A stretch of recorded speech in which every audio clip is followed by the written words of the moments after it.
rise for the arrival of the Honorable Senate President and the Senators of the Republic of the Philippines.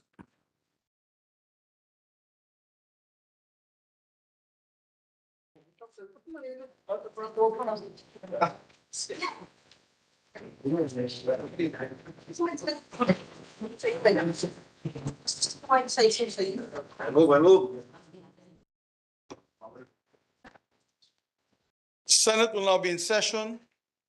The second session of the Senate, the second regular session of the 19th Congress is hereby called to order. We have with us today, we'll ask our Majority Floor Leader to say a prayer for the body. Thank you, Mr. President. Let's put ourselves in the presence of the Lord.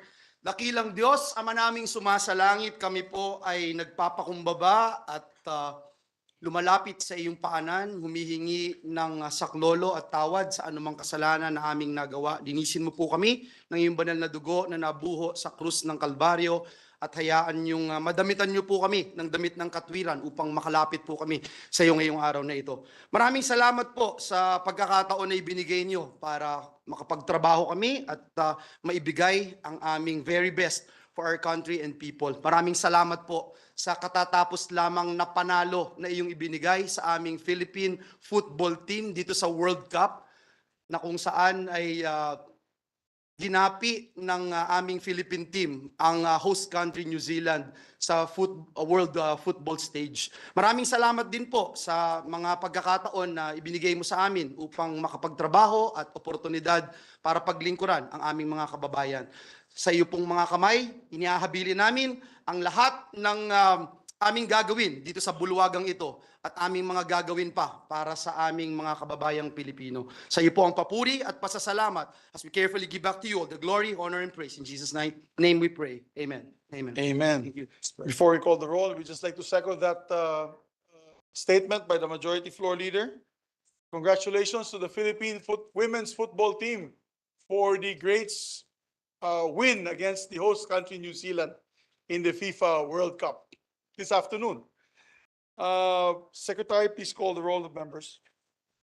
Roll call of members. The Honorable Senator Angara, Senator Binay, Senator Cayetano Alan, Senator Cayetano Pia, Senator De La Rosa, Senator Ejercito, Senator Escudero, Senator Estrada, Senator Gatchalian, Senator Go, Senator Ontiveros, Senator Lapid, Senator Legarda, Senator Marcos, Senator Padilla, Senator Pimentel, Senator Poe, Senator Revilla, Senator Tolentino, Senator Tulfo, Senator Villanueva, Senator Villar Cynthia, Senator Villar Mark, the Senate President.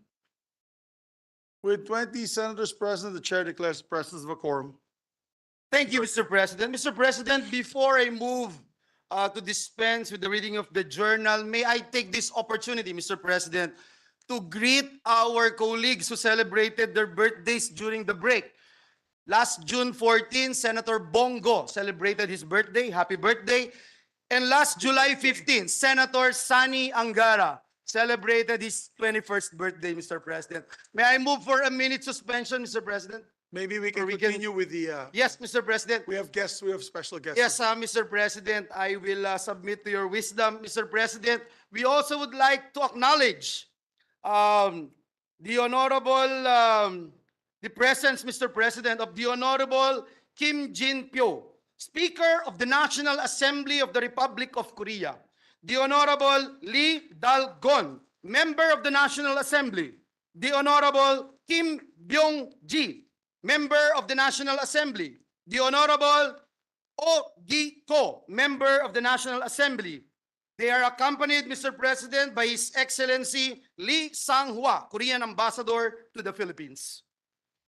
To the delegation of parliamentarians and members of the Assembly of the Republic of Korea, headed by Speaker Kim Jin-pyo, we are very honored to have you this afternoon. And also, we'd like to inform the body that this year marks the 74th anniversary of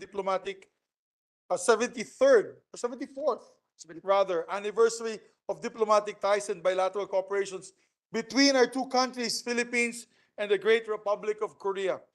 After more than 7 decades, our relations remain strong and robust in the areas of development and infrastructure, trade and investments, defense cooperation, as well as in the creative industries and people-to-people exchanges. Our bilateral relations are rooted in history, described as a brotherhood forged in blood, dating back to the Korean War, where 7,420 Filipinos, headed by our former president, President Fidel V. Ramos, fought alongside Korean troops to help defend the nation from invaders beyond. Over the years, this brotherhood is further revitalized by leaders, officials, and peoples of both countries, leading to the current excellent state of Philippine and Republic of Korea bilateral relations. And I'd like to put on record that we are very close in approving our strategic alliance with Korea, both in defense and in trade. So once again, welcome to the Philippine Senate, our dear Speaker, and I will now suspend session and ask our visitors, especially the Speaker of the Parliament of Korea, to join me in the podium for a photo opportunity. Thank you, Mr. Session President. is suspended. Thank you.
we'd like to ask all our colleagues and the members of the watching today to settle down. Let's be accused again of being lacking of. Thank you, Mr. Decorum. President. Mr. President, thank you very But much. before we continue, Majority Leader, if you don't mind, I just want to acknowledge on the gallery as well, my dear friends, the 9-time world shooting champion, undefeated since he was 18 or 15 or 18 years old. I'm not sure. No other than Mr. Eric Graffel is with us today, and of his son Robin. Together with him is Martin Tuason and beautiful wife Tammy and daughter Olivia. And so I know a lot of Filipinos are training hard to be able to beat Eric, but no one has yet beaten him. And the best thing that he has done is recruited Filipinos for Team CZ. And again, welcome to your Senate, gentlemen. Welcome to the Philippine Senate. And thank you for teaching our Filipino shooters the techniques that have made you a champion for decades. So welcome to the Philippine Senate. I just have to put on record, I'm a shooter, so he's my master. I'm only the Padawan. But I know Senator Bato de la Rosa and Senator Mark Villar and myself had a great time training with this gentleman. So, and I believe Edsel Gino, who happens to be the son-in-law of Senator Bato de la Rosa, is now part of Team CZ. So, Majority Floor Leader, once again, welcome to the Senate, gentlemen. Thank you, Mr. President. I might as well greet some guests from the gallery, Mr. President. We have with us Governor Nino Uy of Davao Oriental, Mayor Datu Lester Sinsuat of Datu Odin Sinsuat, Maguindanao del Norte. We also have with us, Mr. President, former Governor and Congressman Roy Padilla of Camarines Norte, the brother of our dear colleague, Senator Robin Padilla, Governor James Eduba of Kalinga, Mayor Conchita Toribio de los Reyes of Carmen Bohol, Board Member Nathaniel Binlod of the 3rd District of Bohol, local government of Kidapawan City led by Vice Mayor Melvin Lamata is also here. Mr. President, members of the Omega de Salonera under the Socorro Bayanihan Services Inc., they were crowned as Grand Champion in the 2023 Powerful Daegu Festival in South Korea. Also with us, Mr. President, from Pentecostal Mission Church of Christ, Fourth Watch, Mr. President, our good friend, Bishop Jonathan Ferriol, Deputy Executive Minister, Bishop Aldrin Palanga, Bishop Reynaldo Sulayad. We welcome all of them, Mr. President, in this August chamber. Yes, so they're all welcome to their Senate. Thank you. Salamat po sa bisita ninyo dito. Thank you, Mr. President. This juncture, I move that we dispense with the reading of the journal of the first session, Monday, July 24, 2023, and consider the same as approved. There be no objection to the motion of the Majority Floor Leader. Motion is approved. Thank you, Mr. President. Mr. President, I now move that we proceed with the reference of business. There be no objection. We ask the Secretary to proceed with the reference of business. Messages from the House of Representatives. Letter from the House informing the Senate that on 29 May 2023, it passed the following House bills in which it requests the concurrence of the Senate. House number 8203, modernizing the Bureau of Immigration by defining its powers and functions, further professionalizing its organization, upgrading the compensation and benefits of its officials and employees, appropriating funds therefore. To the Committees on Justice, Human Rights, Civil Service, and Finance. 8278, revitalizing the salt industry, creating a comprehensive plan for its development, providing incentives to salt farmers, producers, and exporters, appropriating funds therefore.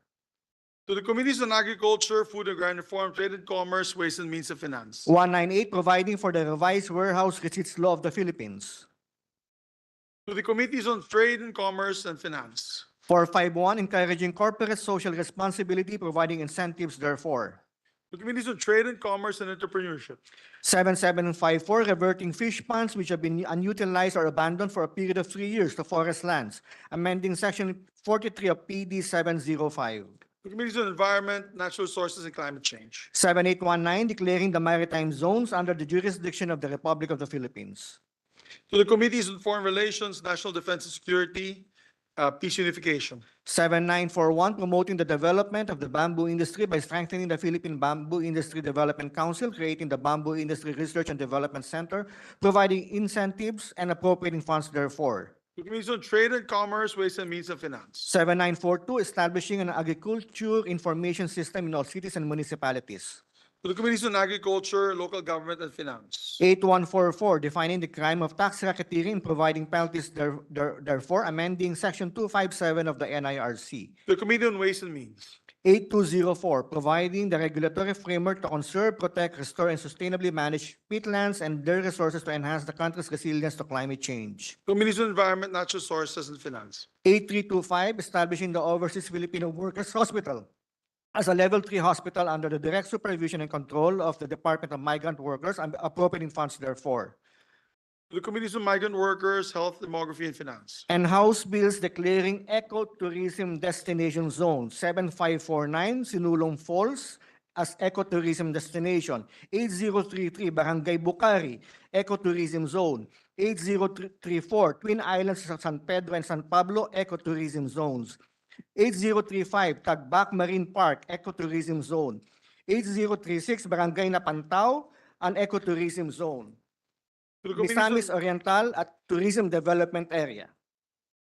to the Committees on Tourism, Environment and Finance. 8064 declaring Cagayan de Oro River and Simic environs a cultural heritage and tourism zone. To the Committees on Culture, Tourism and Finance. Migtuksok Falls, Oh, I'd like to correct the House Bill number 8063, which was last mentioned by the Secretary, is referred to the Committees on Tourism, Public Works and Finance. 8064 Cagayan de Oro River and its immediate environs a cultural heritage and tourism zone. To the Committee on Culture and Arts, Tourism and Finance. 8065 Migtuksok Falls, Cagayan de Oro City ecotourism site. To the Committees on Tourism, Environment and Finance. 3401 establishing a district office of the LTO in Pototan, Iloilo, appropriating funds therefore. And 8152 converting the Las Piñas Land Transportation Office into licensing extension office into a regular LTO licensing center. To the Committees on Public Service and Finance. And the following House bills establishing multi-species marine hatchery, 7101, multi-species marine hatchery in Sagay, Negros Occidental. 8119, multi-species fish hatchery in Naik, Cavite. 8120, multi-species marine hatchery in Unangan, Southern Leyte. 8121, marine hatchery in Pintuyan, Southern Leyte. 8122, marine hatchery in Santa Catalina, Ilocos Sur. 8123, multi-species marine hatchery, Cabadbaran, Agusan del Norte. 8124, marine hatchery in Carmen, Agusan del Norte. 8125, multi-species freshwater fish hatchery in Asingan, Pangasinan. 8126, multi-species freshwater hatchery in Balungaw, Pangasinan. 8127, multi-species freshwater hatchery in Natividad, Pangasinan. 8128, multi-species freshwater fish hatchery in Tayug, Pangasinan. 8129 in Umingan, Pangasinan. 8130 in Aloran, Misamis Occidental. 8131 in Oroquieta, Misamis Occidental. And 8132 in San Miguel, Surigao del Sur. To the Committees on Agriculture, Food and Finance. 1309, converting the Mayon Southeast Quadrant Road in Daraga and the city of Legazpi, all in the province of Albay, into a national road appropriating funds therefore. To the committee, I think, to the Committees on Public Works and Finance. This is- 8080, establishing 4-lane viaduct or bypass road in San Jose del Monte, Bulacan. 8107, converting the road stretching from Daang Maharlika Junction to the barangays of Ilawod, Bagumbayan, Kewalo, Gabayan, Tabon-Tabon Road in Daraga, Albay into a national and appropriating funds therefore. And 8133, creating a district engineering office in the 2nd Legislative District of Davao City and appropriating funds therefore. To the Committee on Public Works and Finance. 7839, You can read the short titles of these measures. Yes, sir. Secretary. Bills establishing TESDA training and assessment centers, 7839 in Barangay Kamanman, Cagayan de Oro, 7904 Tagkawayan, Province of Quezon, 7905 Bayumbong, Nueva Vizcaya, 7906 Minalaba, Camarines Sur, 7907 Labangan, Zamboanga del Sur. To the Committees on Higher Technical Vocational Education and Finance. House number 8214, establishing in the city of Lucena, province of Quezon, a general hospital to be known as Lucena City Hospital and appropriating funds therefore.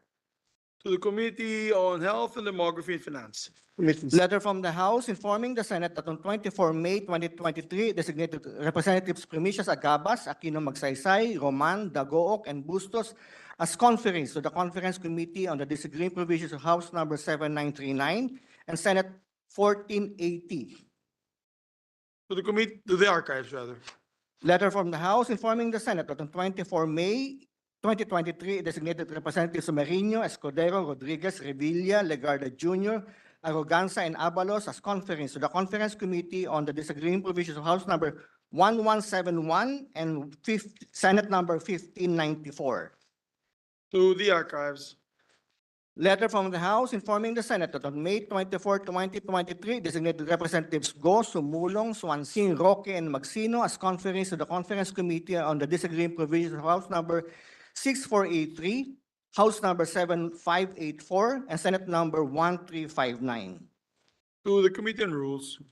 Letter from the House informing the Senate that on 29 May 2023, designated Representatives Gato Jr., Goles Jr., and Castro as conferees to the Conference Committee on the Disagreeing Provisions of House number 7751 and Senate number 2212. To the archives.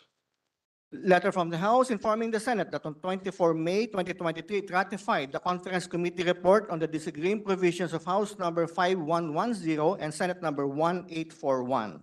To the archives. Letter from the House informing the Senate that on 30 May 2023 adopted Senate number 2219 as an amendment to House number 7909. To the archives. Bills on first reading, Senate number 2265, defining untruthful statement and fabricated evidence before Congress in the conduct of their legislative and oversight functions committed by military and uniformed personnel and other government personnel and providing penalties therefore, Senator Padilla. To the Committee on Justice and Human Rights. 2266, establishing the Bulacan Airport City Special Economic Zone and Freeport, Province of Bulacan, appropriating funds therefore by Senator Zubiri. To the Committee on Economic Affairs, Local Government, Ways and Means and Finance. 2268, providing free insurance for covered applicants of overseas employment certificates, appropriating funds therefore and for other purposes, Senator Lapid. To Committee on Migrant Workers and Finance. Committee Report 91, jointly by the Committees on Energy, Environment, Natural Resources, and Climate Change, Ways and Means and Finance, so Senate number 2267, with Senators Tulfo, Gatchalian, Tolentino, Revilla Jr., and Zubiri as authors thereof, establishing a national energy policy and regulatory framework for facilities utilizing waste to energy technologies, recommending its approval in substitution of Senate numbers 151, 177, 989, and 1746, Senator Tulfo. To the calendar for ordinary business. Joint Leader. Thank you, Mr. President. Mr. President, at this juncture and with the permission of the body, I move to consider proposed Senate Resolution number 694, taking into consideration proposed Senate Resolution number 696, and for the Secretary to read the title of the measure. This is the resolution congratulating your Senate Sentinels, Mr. President. Yes, thank you. There being no objection to the motion of the Majority Floor Leader, the distinguished Secretary can read the title of the resolution. Resolution congratulating and commending the Senate Sentinels for winning its first UNTV Cup Executive Face-Off on July 23, 2023 at the Field Sports Arena in Pasig City. Majority Leader. Mr. President, to sponsor the measure, may we recognize our Thanks, brother. most supportive individual in this August chamber, our Senate President, Juan Miguel Zubiri, to deliver his sponsorship speech. May I ask the Majority Leader to sit in for me for 1 minute? Session suspended.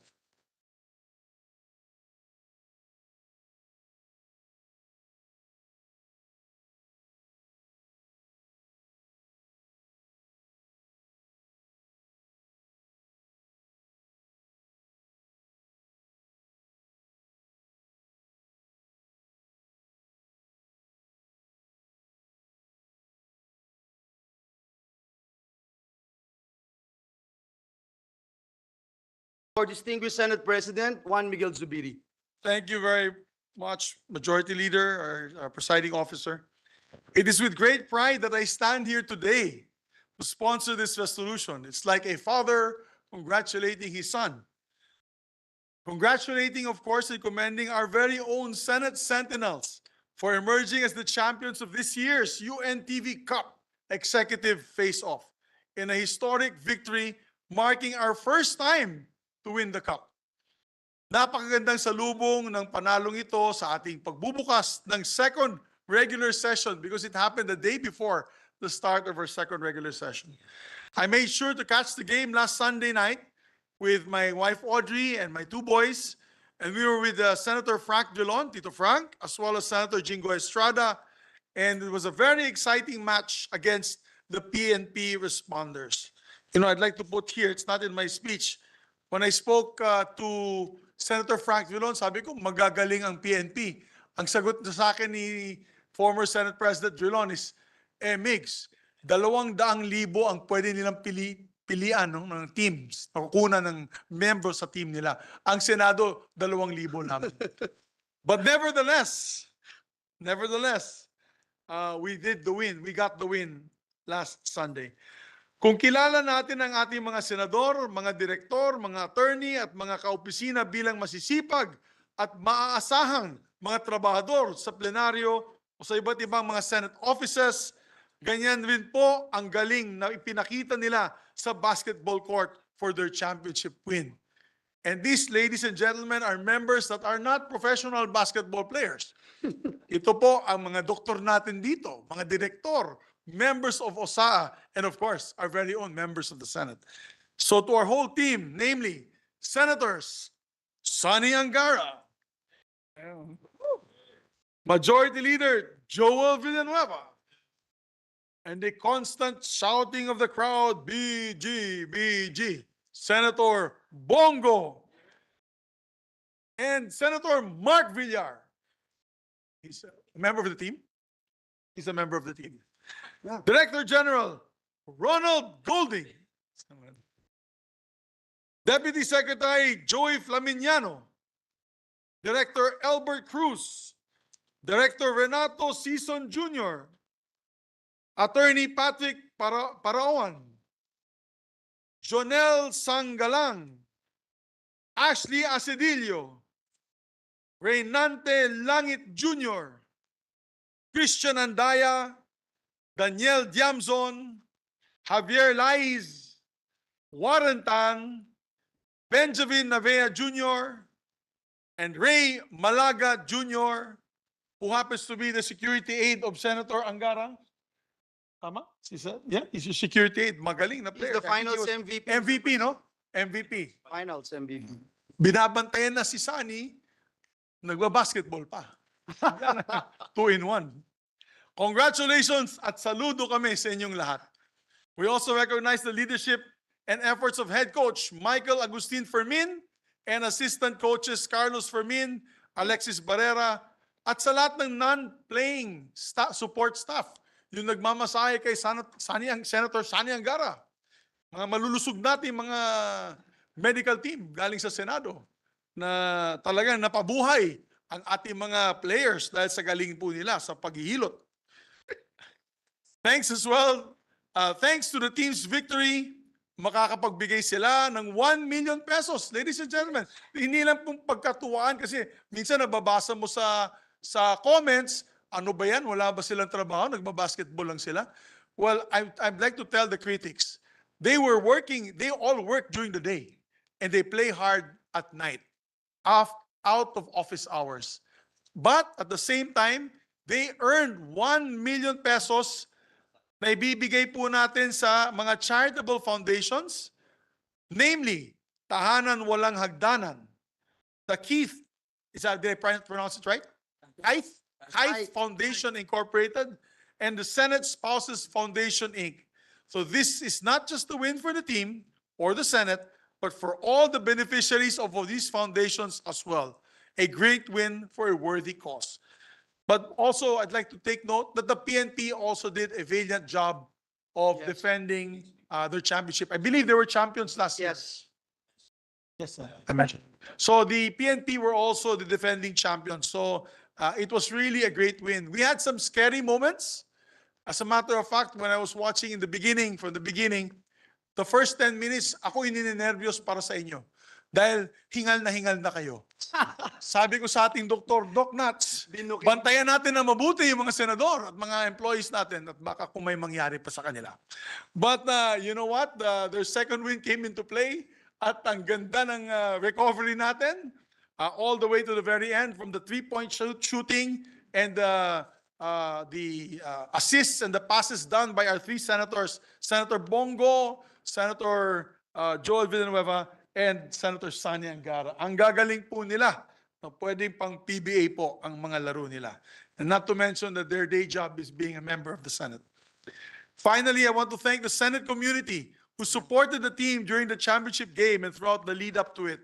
It was so beautiful to see our Senate staff and their families all there that night coming together to cheer our team on, proving that we are not just co-workers here, but a tight-knit and supportive Senate family as well. So again, I congratulate our Senate Sentinels and we assure you of our whole Senate's untiring support always. Yung bonus, ako nang bahala dyan. Yeah. Pero personal ko yan, hindi pera na Senado yan. Anyway, nakasama ba yung nanood? Di Jingoy lang ang bibigyan natin. Joke lang. So, ladies and gentlemen, again, congratulations to the Senate team. A job well done. These three foundations that will be getting the support that you'll be giving through the 1 million pesos will go a long way. Mabuhay po kayo. May God bless your hearts. Thank you. Thank you, Mr. President.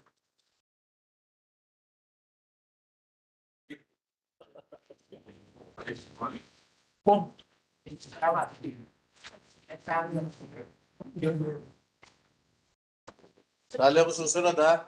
May video eh. There's a video.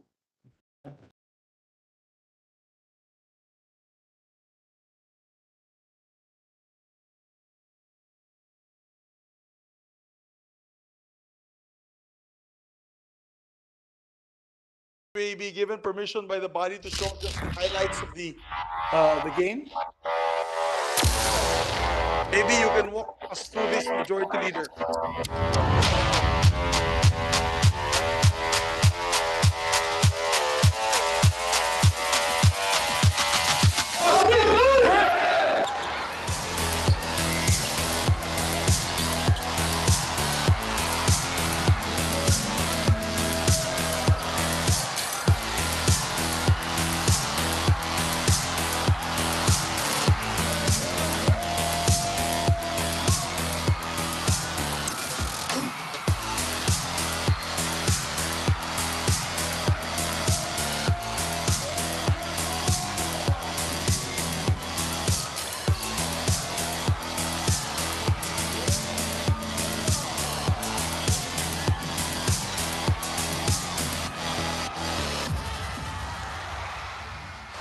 We've been waiting for this, di ba?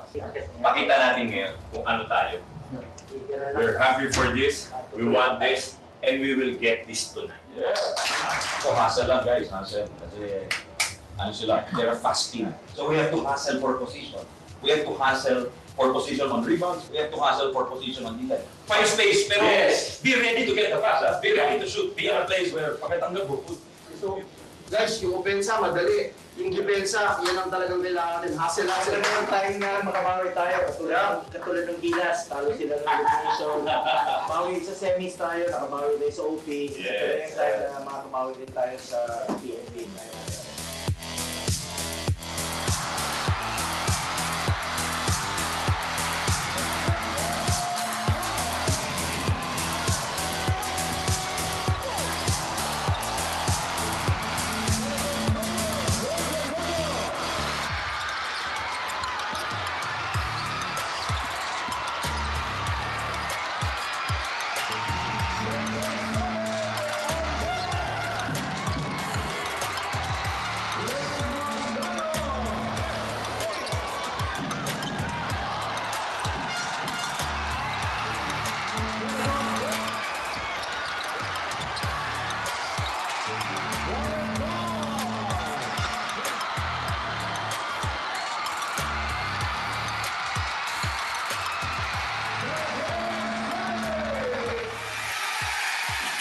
Angara bottled up, creates and scores! Oh boy, what a game! Trying to ball hawk. Villanueva is being banned. He creates and scores.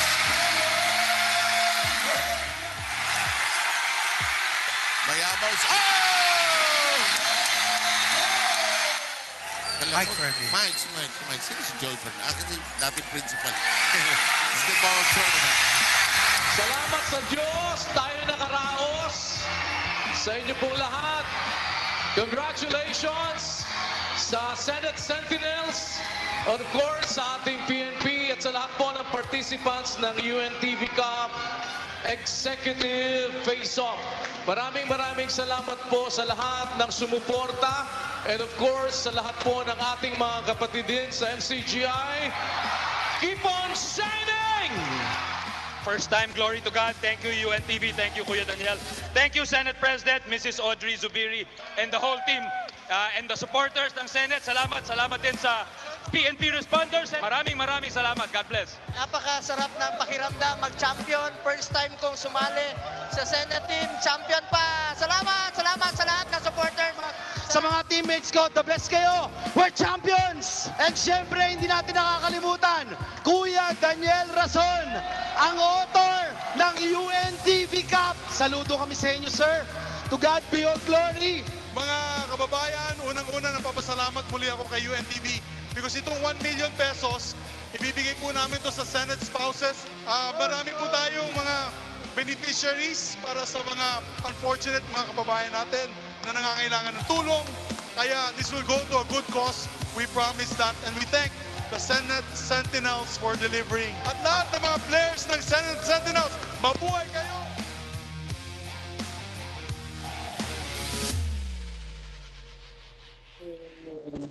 Thank you, Mr. President. If I may, Mr. President, Congratulations once again. if I may, Mr. President, just to thank all of you on behalf of our team, Mr. President, we'd like to thank our Senate President, the leader of the Senate, for being with us all the way. Since the very beginning, Mr. President, hindi pa ho kayo Senate President noon, and you've been avid supporter of the Senate basketball team together with Senator Frank Drilon and Senator Jinggoy, who also went out of his way, Mr. President, and he himself doesn't believe, Mr. President, that we will win. That's why he left the game in the after Medyo the dehado na first kayo, half. ano? Yes, Mr. Malis na si President. Jinggoy. Yes, Senator Mr. Jinggoy. President. Pero babawi daw siya, Mr. President. Tatapatan daw niya yung pabonus niya, Mr. President. Ayun, very good. But kidding aside, Mr. President, let me take this opportunity to thank my dear colleague, Senator Sani Angara, our inspirational leader on and off the court. Siya yung pinaka-senior sa amin, Mr. President, as a basketball player in this Senate basketball team. We have been champions for 3 consecutive times, Mr. President. Kulang na po yung trophy ng ating museum dito sa Senado, kaya lilipat na daw po tayo next year, sabi ni Senator Nancy. Salamat din po kay Senator Bongo, Mr. President. Malaking tulong at talagang grabe ho yung sakripisyo, Mr. President, ng inyong mga senators. Alam nyo naman po, kahit na may session, kailangan pumunta pa sa practice. Kahit na may gustong magsalitang senator, nakikiusap na kami, may practice kami, pero ayaw pa rin papigil. Hihintayin pa ho namin matapos yung speech niya. Pero okay lang po, Mr. President, kaya salamat na rin po. Mr. President, yung cash prize na 1 million will benefit, binanggit nyo kanina, yung Tahanang Walang Hagdan, Rehabilitation and Skills Training Center, which aims to uplift the lives of persons with disability. Yung Kite Foundation, whose goals are to improve the quality of life of hospitalized children with cancer and other chronic illnesses. And of course, yung Senate Spouses Foundation, salamat din kay Boss Audrey. Tsaka yung dalawang chikiting nyo, Mr. President, especially kay Santito, inspired kami sa kanya nung nanood po siya. So, Mr. President, muli, maraming salamat po. If Senator Bongo and Senator Sani Angara would also... Mr. President, muli maraming salamat. We'd like to see, before we end, we'd just like to see more senators join the team. Sana Senator Bato daw gusto sumali, Senator Jinggoy, di ba? Pero check up muna. And there's a disclaimer. Mr. President, there's a disclaimer from Senator Bato de la Rosa. Wala daw po siya dun sa game kasi marami nagsasabi nag-cheer daw po siya sa PNP. Ayun Hindi nga. po siya yun. Yung, Hindi po siya yun, Mr. President. Yeah. Sabi po ni Senator Bato, hindi po siya yun.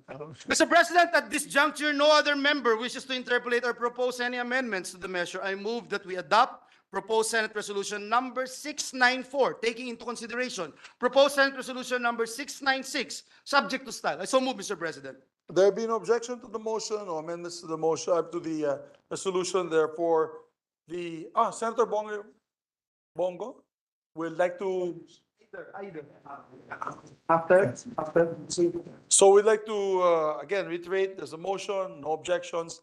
The proposed Senate Resolution number 694, taking consideration proposed Senate Resolution number 696 is hereby adopted. Congratulations, sir. Thank you, Mr. President. And before we recognize Senator Bongo, Mr. President, may I move that every member of this August chamber, every senator be made co-authors and co-sponsor of the measure. So move, Mr. President. Including Senator Bato, even though he was a former PNP general. Including Senator Pia Cayetano, who texted me, Mr. Yes, President. of course. He is now in New Zealand supporting our football team. Yes. He wanted to be a co-author of this measure. Yes, absolutely. All 24 members are, we take note and all 24 members are. I now move that we recognize Senator Bongo, Mr. President. Senator Bongo is recognized. Yeah.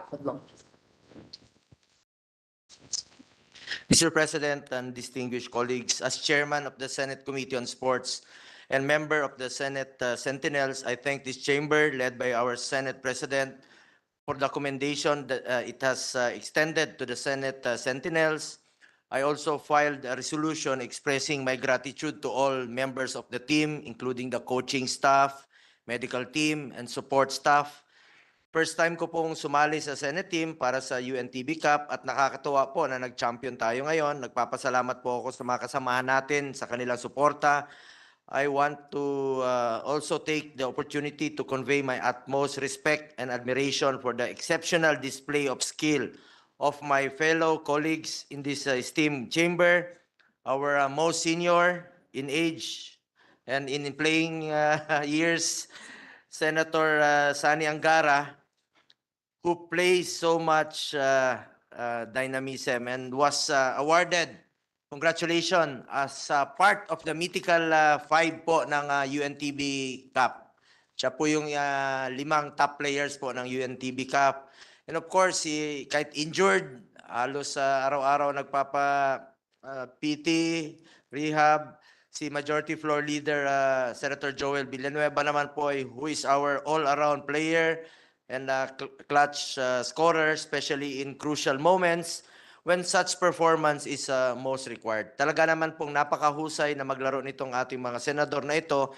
And of course, ang ating mga kasamahan, no, si Senator Mark Villar, this only serves as a testament that their skill and prowess go beyond the confines of our plenary hall, but also extend to the basketball court. Gusto ko rin po i-acknowledge ang lahat ng team members who participated and showcased their outstanding performance inside the basketball arena. Nakakatuwa po, paglabas mo dito sa plenary, nandiyan dyan yung nagbubukas ng pinto sa iyo, masayang masaya, yung ating sentro. Pagpunta mo po sa CA, nandun yung mga ibang kasamahan natin, si Director General Ronald Golding, Deputy Secgen Joey Flaminiano, our shooter, our Alan Kaidik, Director Albert Sanz Cruz, Director Renato Sison Jr., Attorney Patrick Parawan, Junel Sanggalang, sa office po ni Senator Rafi Tulfo, napakagaling rin po. Si Senator Rafi nag-training nito. Ashley Asidilio, Reynante Langit Jr., Benji Navea, Javier Lais, Christian Andaya, Daniel Diamson, Warren Tan, Mark Macabasco, at syempre po ang ating finals MVP, si Reynaldo Malaga, sa office po ni Senator Angara. Similarly, I also extend my utmost gratitude to our medical team. Kahit na tinahi na po yung ulo ni JR Langit, ito po silang umaalalay parate who demonstrates dedication in ensuring our safety at all costs. Bianca Marie Dato, Anthony Abelita, Richard Dino, of the Medical and Dental Bureau. Of course, to the support staff of the Senate Sentinels, Rhea Joy Ladublan, Michelle Torres, Jeffrey Magtoto, Michael Cruz, and L'Oreal Gutay. Lastly, ang ating coaching staff na sina Head Coach Mike Fermin, Assistant Coach Tata Fermin, and Assistant Coach Alexis Barrera. Mr. President, isa pong karangalan ang mapabilang sa Senate Sentinels. I would also like to give my credit to my teammates sa galing, husay at sportsmanship, camaraderie all throughout the tournament. Sarap po ng pakiramdam, lalong-lalo po na 80% sa crowd ay sumusuporta po sa ating team. Gusto ko rin pong bigyang pagpupugay ang ating mga naging katunggali sa tournament na ito. PNP responders na tumalo po sa amin sa elimination, OP PMS executives, AFP Cavaliers, Judiciary Magis, Ombudsman Graph Busters, and GSIS Furies. Maraming salamat din po sa ating mga kasamahan dito sa Senado na nagpakita ng kanilang suporta at pumunta ng final game led by our Senate President Mig Zubiri. Sir, maraming salamat. Former Senate President Franklin Drilon and Senator Jingo Estrada na inalok po naming 3 ng aming serbisyo ng libre para kunin kami sa San Juan Knights. Pero hanggang ngayon, ayaw pa rin niya kaming kunin. Baka mag-champion na yung San Juan Knights mo. At maraming salamat rin po sa mga kasama natin, Senator Rafi Tulfo, Senator Risa Ontiveros, Senator Coco Pimentel, Senator Grace Po, Senator Nancy Binay, Senator Loren Ligarda, Senator Jingo Estrada, Senator Lito Lapid, Senator Wing Gatchalian, Senator Bong Revilla, Senator Tol Tolentino, Senator Amy Marcos, Senator Cynthia Villar, Senator Robin Padilla, and si Senator Bato de la Rosa na dapat po'y dumalo nung finals, pero sabi niya ayaw niya pong maipit sa dalawang kuponan. Sabi niya, pagkatabi niya ang Senate, suporta siya sa Senate. Pagkatabi niya ang PNP, suporta siya sa PNP. Nene. Matagal na 15 years ko na po nakakalaro yung team ni Senator Bato, including yung mga players po ng PNP responders na napakagaling po. Wala na ba akong nalimutang senator? Wala na ba akong nakalimutan kasamahan natin sa Senator Alan Cayetano, Senator Pia Cayetano.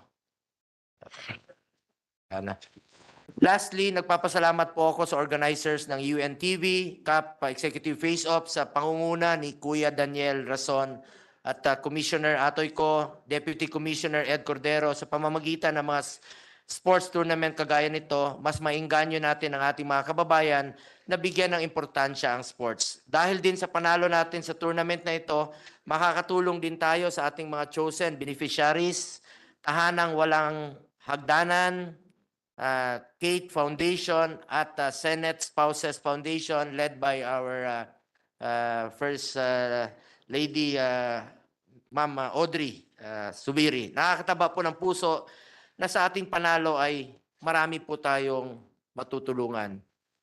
Once again, nakalimutan ko si Senator JV Ejercito rin po. Salamat rin po sa inyong suporta. Once again, maraming salamat po sa parangal na ito para po ito sa buong Senado. Thank you, Mr. President. Kalimutan mo, Senator Mark Villar. Senator Mark Villar, kasama po sa team. Sa team. Kasama po siya sa team. Yeah, Ma'am Grace? Mr. President, I'd like to make a manifestation and also a clarificatory question. Just my manifestation that I congratulate the team. For those that are saying that, well, we have a lot of work to do. Of course, we do have a lot of work, but we also encourage a very active lifestyle.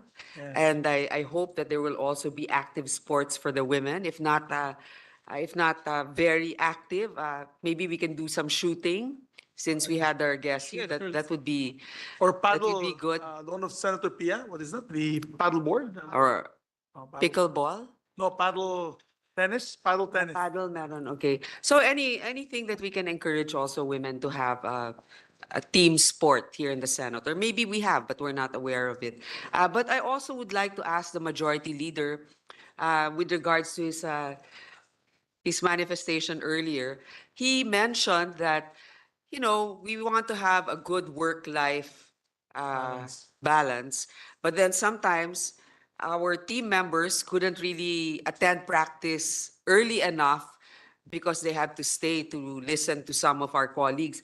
May I ask who the majority leader is referring to? Is it me or?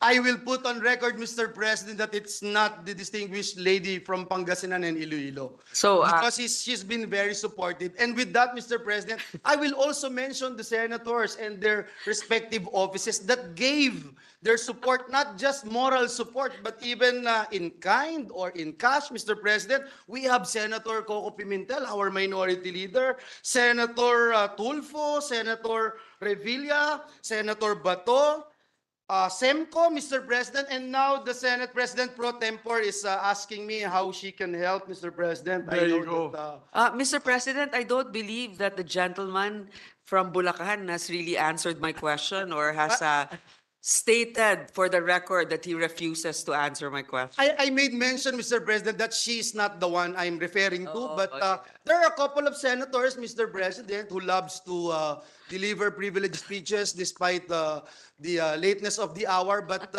we made sure, Mr. President, that we give way to their privileged speeches, Mr. President. By tradition of the. And the Yeah. staff here in front knows what I'm talking about, Mr. Yes. President. Yes, at least we know, and for the record, that we, of course, prioritize work because this is not just for us here in the Senate, this is for our countrymen.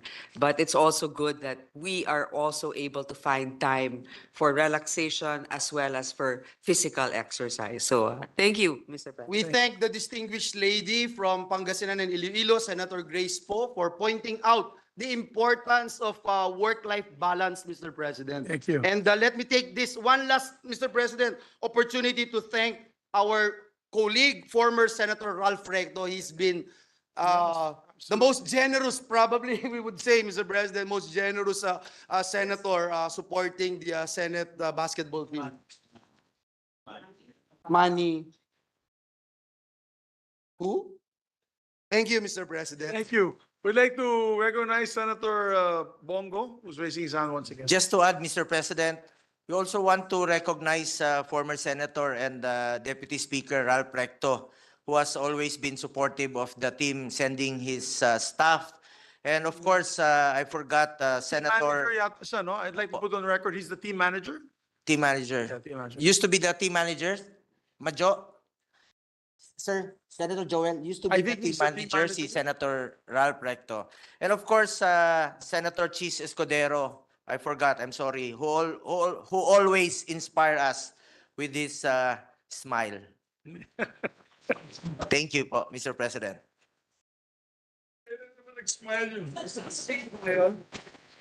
Okay, Mr. thank you. President, may I move for a minute suspension to allow our basketball team, the Senate Pride, Mr. President, Yes. Senate basketball team to approach the podium, Mr. President. Session suspended. Thank you, Mr. President.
proceed with the additional reference of business. So move, Mr. President. There be no objection. Motion is approved. Yes, Senator Tolentino is recognized. Mr. President, before we proceed with the additional reference of business, Mr. President, a while ago, Mr. President, a bill coming from the House of Representatives was referred to the Committee on Foreign Relations. Is something to do with the maritime zone bills coming from the House, as well as perhaps looking forward bills emanating from this chamber. Mr. President, may I seek a reconsideration of this? Either this be referred to the Committee on Justice, because immigration laws would be implicated, because border as well as delineation of Philippine territory would be highlighted in the said measure, and our rules would be very specific that under Rule 10, Section 13, the rules of the Senate would provide that the Committee on Justice and Human Rights shall have jurisdiction of all matters relating to the organization of justice as well as the implementation of human rights. Since this would implicate basic human rights of fisher folks, this representation believes that it should be lodged with the Committee on Justice. But just the same, Mr. President, I realize that there will be several maritime measures that would be filed. So, Mr. President, perhaps, again, at the option of the majority, a special committee on admiralty matters, Mr. President, can be created to hear and sponsor all measures related to the maritime zone bills as well as the baseline acts, among others, Mr. President. I just seek a reconsideration, and for the information of this body, perhaps the majority leader, as the chairman of the Committee on Rules, can perhaps recognize this important manifestation, Mr. President. Majority Leader. Thank you, Mr. President. We submit to the wisdom of the body and the suggestions made by our distinguished colleague from the great province of Cavite. As much as I wanted to also put on record that our rule states that for foreign relations, all matters relating to the relations of the Philippines with other nations generally, diplomatic and consular services, the Association of Southeast Asian Nations, the United Nations Organization and its agencies, multilateral organizations, all international agreements, obligations, and contracts, and overseas Filipinos, especially, Mr. President, we talk about territorial jurisdiction. But I think the best way to address this issue, Mr. President, is the suggestion itself made by our distinguished colleague to come up with a special committee that concentrates, Mr. President, on territorial jurisdiction with regard to maritime issues, Mr. President. And so at the proper time, Mr. President, this representation as chairperson of the Committee on Rules will make the necessary motion. And we thank the gentleman from the province of Cavite, Senator Francis Tolentino. Thank you, Mr. President. Thank you very much, dear Majority Floor Leader, Senator Tolentino. Thank you very much. May I make a suggestion on Senate Resolution number 659? Fortunately, many of our colleagues are either in the lounge or not on the floor. I make an appeal to my distinguished colleague, Senator Risa Ontiveros, if we can take this up tomorrow, first hour, where we have more colleagues here to listen. Unless the good lady would like to sponsor it already now, I'm also ready to sponsor it now, but there's only a few members on the floor. What is the pleasure of our lady senator? If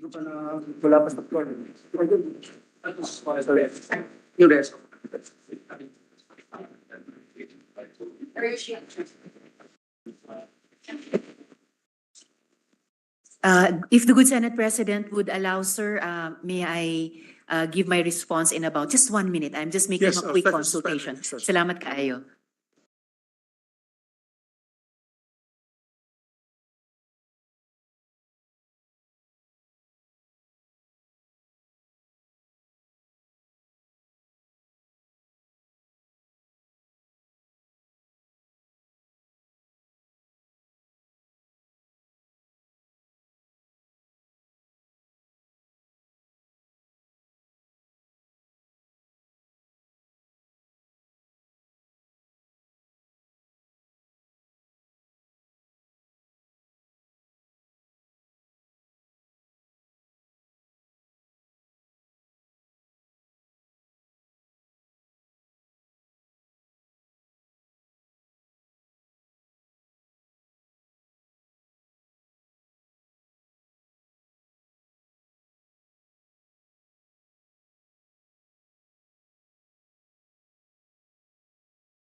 Mr. President, this juncture, I move that we transfer from the calendar for ordinary business to the calendar for special orders.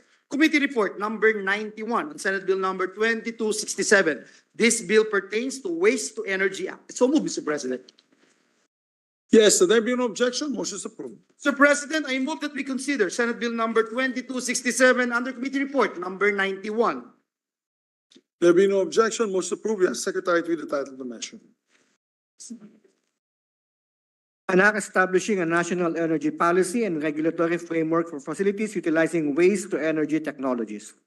Mr. President, to sponsor the measure, may we recognize the distinguished gentleman from Isabela and Davao, Senator Rafi Tulfo, Chairperson of the Committee on Energy, to deliver his sponsorship speech. Our distinguished colleague from Isabela and Davao, Mr. Energy himself, Senator Rafi Tulfo is recognized.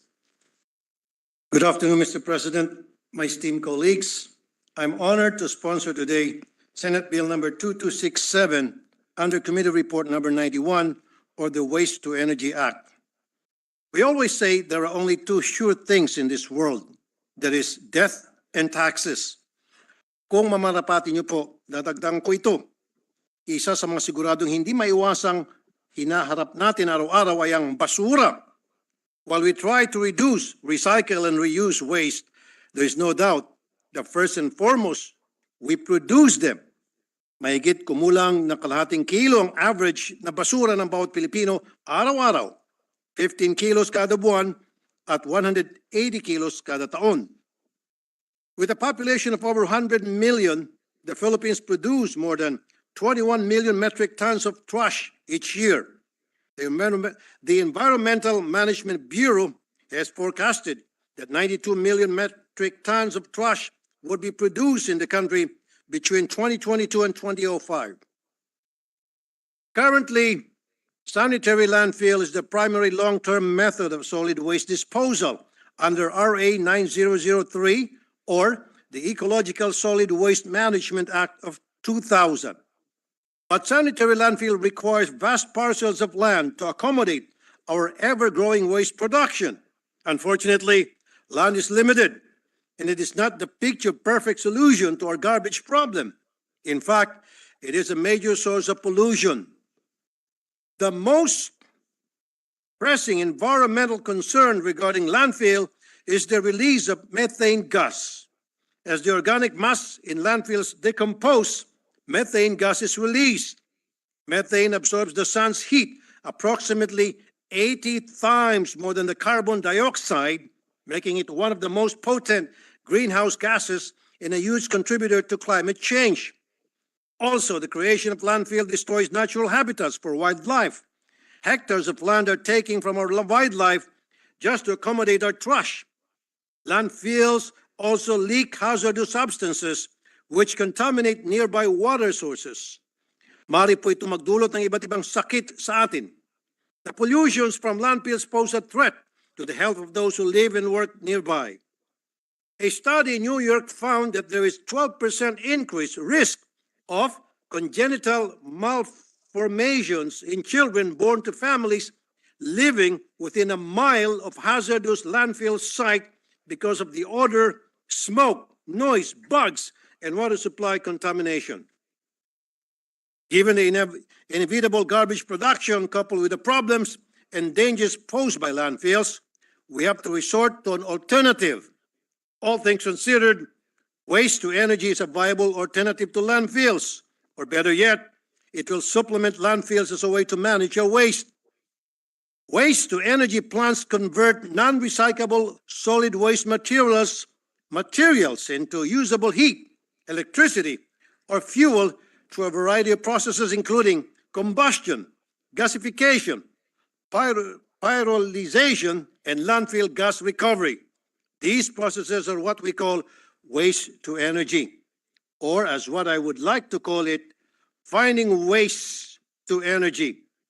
Properly executed, waste to energy plants could reduce 2,000 pounds of garbage to ash that weighs between 300 to 600 pounds and reducing the volume of waste by about 85%.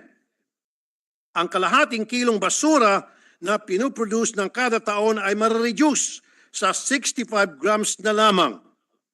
But of course, it is important to highlight that enhancing waste management requires a holistic approach encompassing essential aspects such as efficient waste segregation, recycling programs, public education, and regulatory enforcement. To achieve the best results, waste-to-energy initiatives should be implemented alongside other sustainable waste management practices. Hindi naman po natin kakalimutan at papalitan ang mga pulisiyang gumagana na. Holistic po at hindi one-track ang pag-iisip. The good thing about waste-to-energy is that it does not only solve our garbage disposal problem, it also mitigates our concerns on energy. The frequent occurrence of rotational brownouts has become a harsh reality for our citizens. This disruption not only affects our productivity, but also hampers the delivery of essential services such as healthcare, education, and public safety. A few months ago, we experienced a red alert, and the DOE foresees around 15 yellow alerts may be issued this year. These alerts signify that our energy reserves are dangerously low, leaving us vulnerable to potential blackouts and disruptions. And so, we look to waste to energy to increase our energy supply. Ang kasabihang, one man's trash is another man's treasure.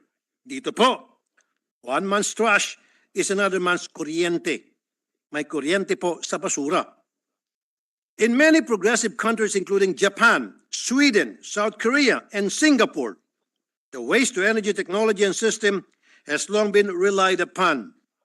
Hindi po groundbreaking itong konsepto na ito. We are simply applying the best practices already adopted and proven effective by other countries. We will make sure that we will not compromise our environment in exchange for this valuable electricity. In Sweden, the energy supply to the district heating network from waste-to-energy plants provides enough heat in the winter to warm 1.25 million apartments and 680,000 houses each year. In the Philippines, there are currently 13 waste-to-energy plants. Only 6 are operational. There is a growing clamor among LGUs such as Ormoc City, Quezon City, Clark Special Economic Zone, Cebu City, Davao City, and Naga City for waste-to-energy plants.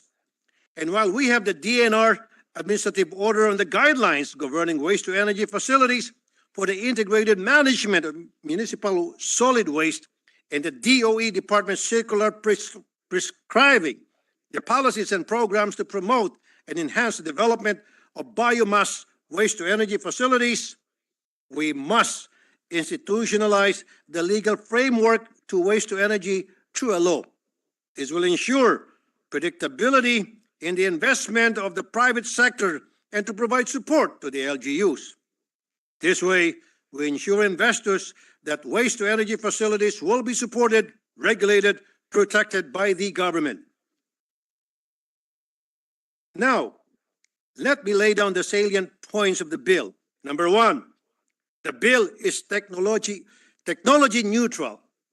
This means it can accommodate not only the existing waste-to-energy technologies, but also future innovations in this field. This flexibility is crucial in a rapidly evolving technological landscape. The bill does not favor or exclude any specific waste-to-energy technology. The only requirement is that the waste-to-energy plants should not emit poisonous and toxic fumes into the environment.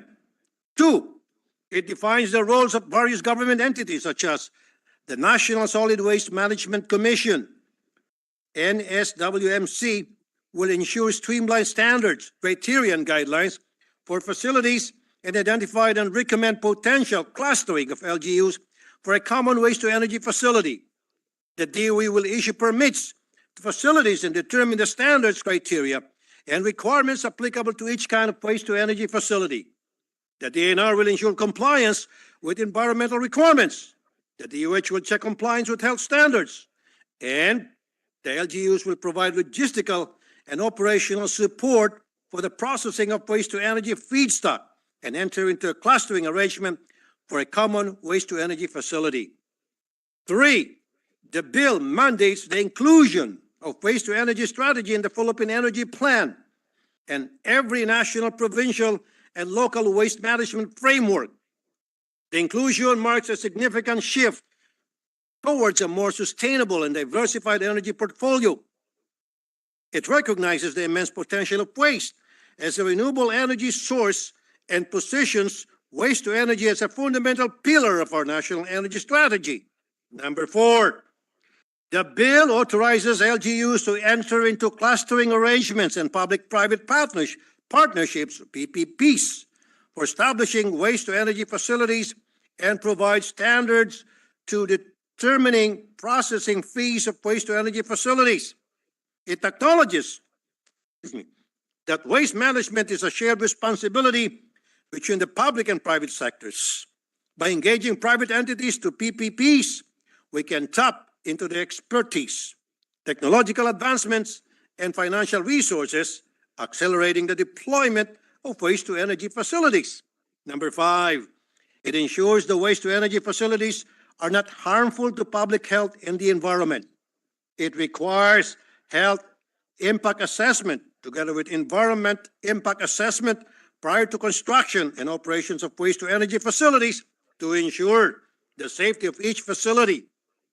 These comprehensive assessments ensure that potential health risks associated with the facility's operations, emissions, and waste management processes are thoroughly evaluated.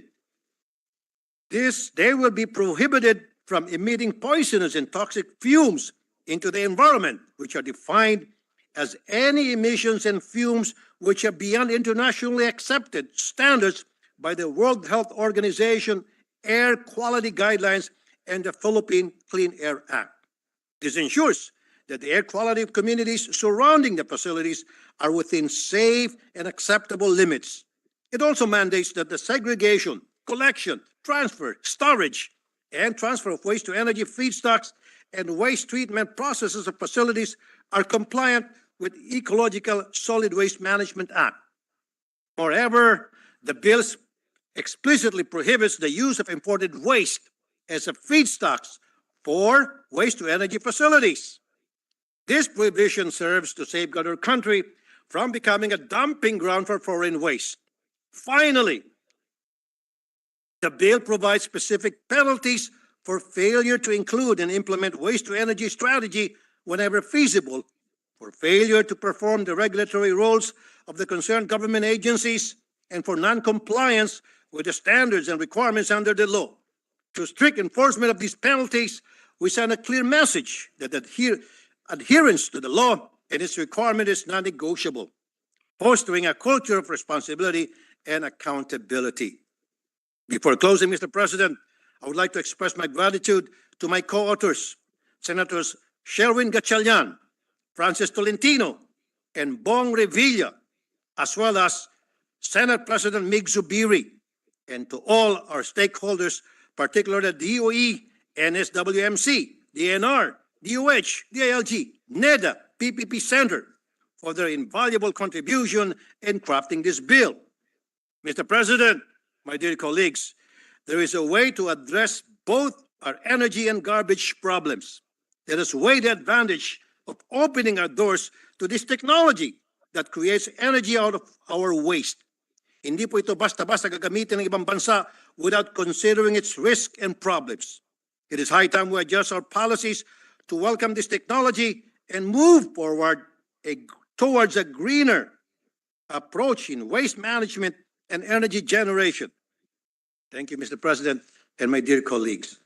Thank you very much, my distinguished colleague. Thank you, Mr. President. Mr. President, there are several colleagues of ours who wanted to co-sponsor the measure.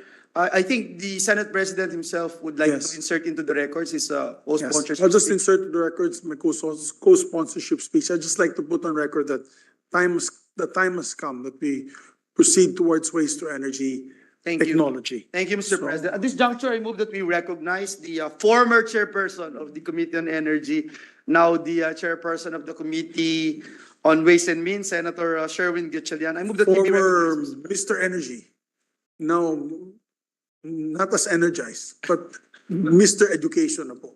No other than Senator Wing Gatchalian. Thank you, Mr. President. Pleasant afternoon, dear colleagues. Ganang hapon po sa lahat.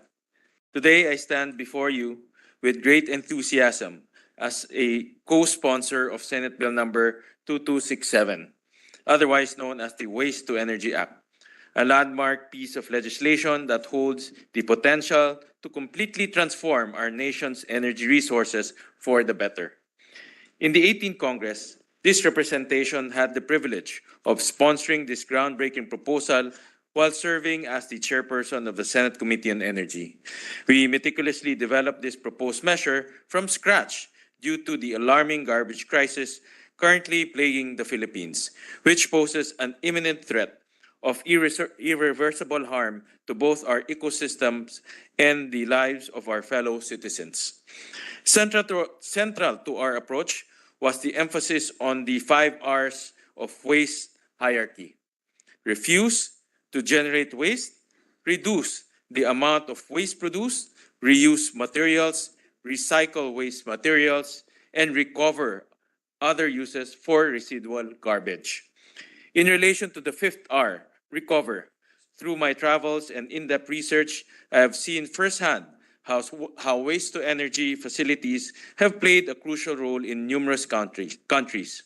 Among the plethora of technologies available, one stands out with immense untapped potential: the utilization of waste as a feedstock for energy generation through waste-to-energy facilities. As of 2020, over 53 countries have embraced waste-to-energy technology. Overall, these plants are currently in operation, producing close to 400 million metric tons of waste per year, generating over 15.5 million megawatt hours of electricity. That is enough electricity to power almost 1 million homes worldwide, based on average global per capita electricity consumption figures. For instance, one cannot overlook the remarkable achievements of our ASEAN neighbor, Singapore. This world-class city-state has exemplified the transformative potential of waste-to-energy technology through the operation of its 4 WTE plants. In 2018 alone, these plants successfully processed an impressive 8,044 tons of waste per day. As a result, Singapore managed to reduce landfill waste volume by a staggering 80%, while simultaneously generating enough electricity to power over 20,000 homes. Mr. President, the remarkable achievements set by Singapore serve as an inspiring model for the Philippines to follow. This example demonstrates that such facilities can operate efficiently and cleanly, even in urban areas, without compromising the ecology or the health of the host communities. Putting things into perspective, according to the Department of Energy, our country currently has 6 operational plants with an aggregate capacity of 10.41 megawatts, while another 17 are ongoing projects with a corresponding aggregate capacity of 49.78 megawatts. These figures clearly show that we have yet to fully capitalize on the enormous potential that waste-to-energy offers for our country. By passing the Waste-to-Energy Act, we can address multiple challenges simultaneously. We can significantly curb environmental concerns associated with waste disposal, while also generating clean and renewable energy to meet our growing power demands. Foremost, the bill recognizes the importance of safeguarding against potential environmental and health concerns associated with waste-to-energy operations. To achieve this, the legislation outlines the specific powers and responsibilities of key government agencies within a comprehensive whole-of-government waste-to-energy framework. These agencies include the National Solid Management Commission, the Department of Energy, the Department of Environment and Natural Resources, and the Department of Health, among others. By clearly defining the roles and responsibilities of these agencies, the bill establishes a robust regulatory framework. This framework ensures that waste-to-energy operations are carried out with the highest standards of environmental protection and public health in mind.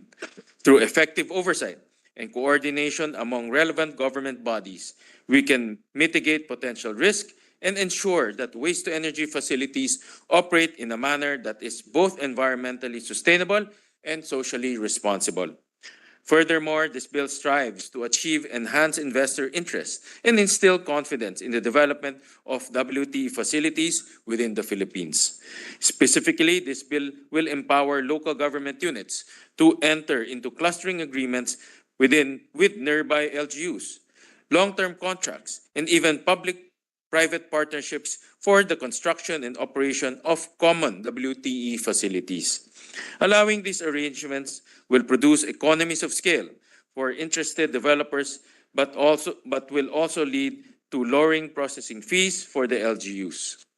Mr. President, it is also crucial to remember that the intent of the Waste to Energy Act is to empower LGUs, providing them with the option to adopt WTE technology if it is deemed feasible and suitable for their specific circumstances. This bill respects the autonomy of LGUs and does not impose a mandate for them to establish WTE plants against their will. In conclusion, I express my heartfelt gratitude to the sponsor of this bill, the chairman of the Senate Committee on Energy, Senator Raffy Tulfo, who has played a pivotal role in championing this important measure. I would also like to extend my appreciation to the esteemed authors of this legislation, Senate President Juan Miguel Zubiri, Senator Ramon Bong Revilla Jr., and Senator Francis Tolentino, whose valuable insights and contributions have been instrumental in shaping this bill. The urgency to act cannot be overstated. We have a responsibility to safeguard our environment and secure a sustainable future for our nation. The Waste to Energy Act serves as a vital tool to mitigate the damage caused by the garbage crisis and pave the way for a cleaner, healthier, and more resilient Philippines. Thank you very much, Mr. President, distinguished colleagues. Thank you very much. I believe Senator Francis Tolentino would like to be recognized. Mr. President, we have a list here, Mr. President. Oh, therefore, we have to defer to the list. Yes, Sorry. Mr. President. Next to co-sponsor the measure is the distinguished gentleman from the great province of Cavite, Senator Ramon Bong Revilla Jr. I move that he be recognized, Mr. The President. two gentlemen from Cavite are pointing at each other, but we don't recognize Senator Bong Mr. President. Revilla Jr. Thank you, Mr. President. I rise today to co-sponsor this timely piece of legislation. Kadalasan po natin naririnig na may kayamanan sa basura. One man's trash is another man's treasure, ika nga.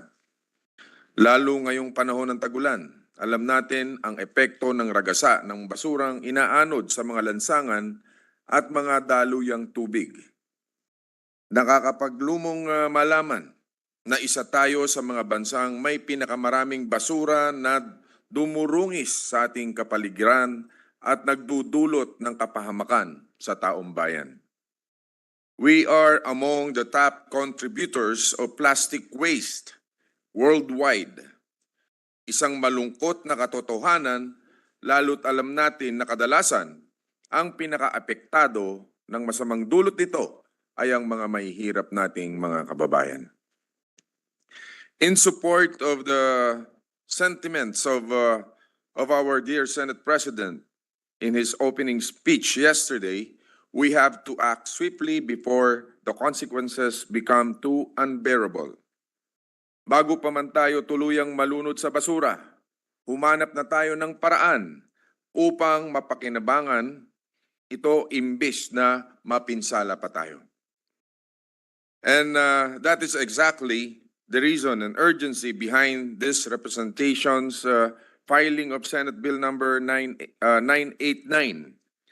which seeks to establish a national energy policy and regulatory framework for facilities utilizing waste-to-energy technologies.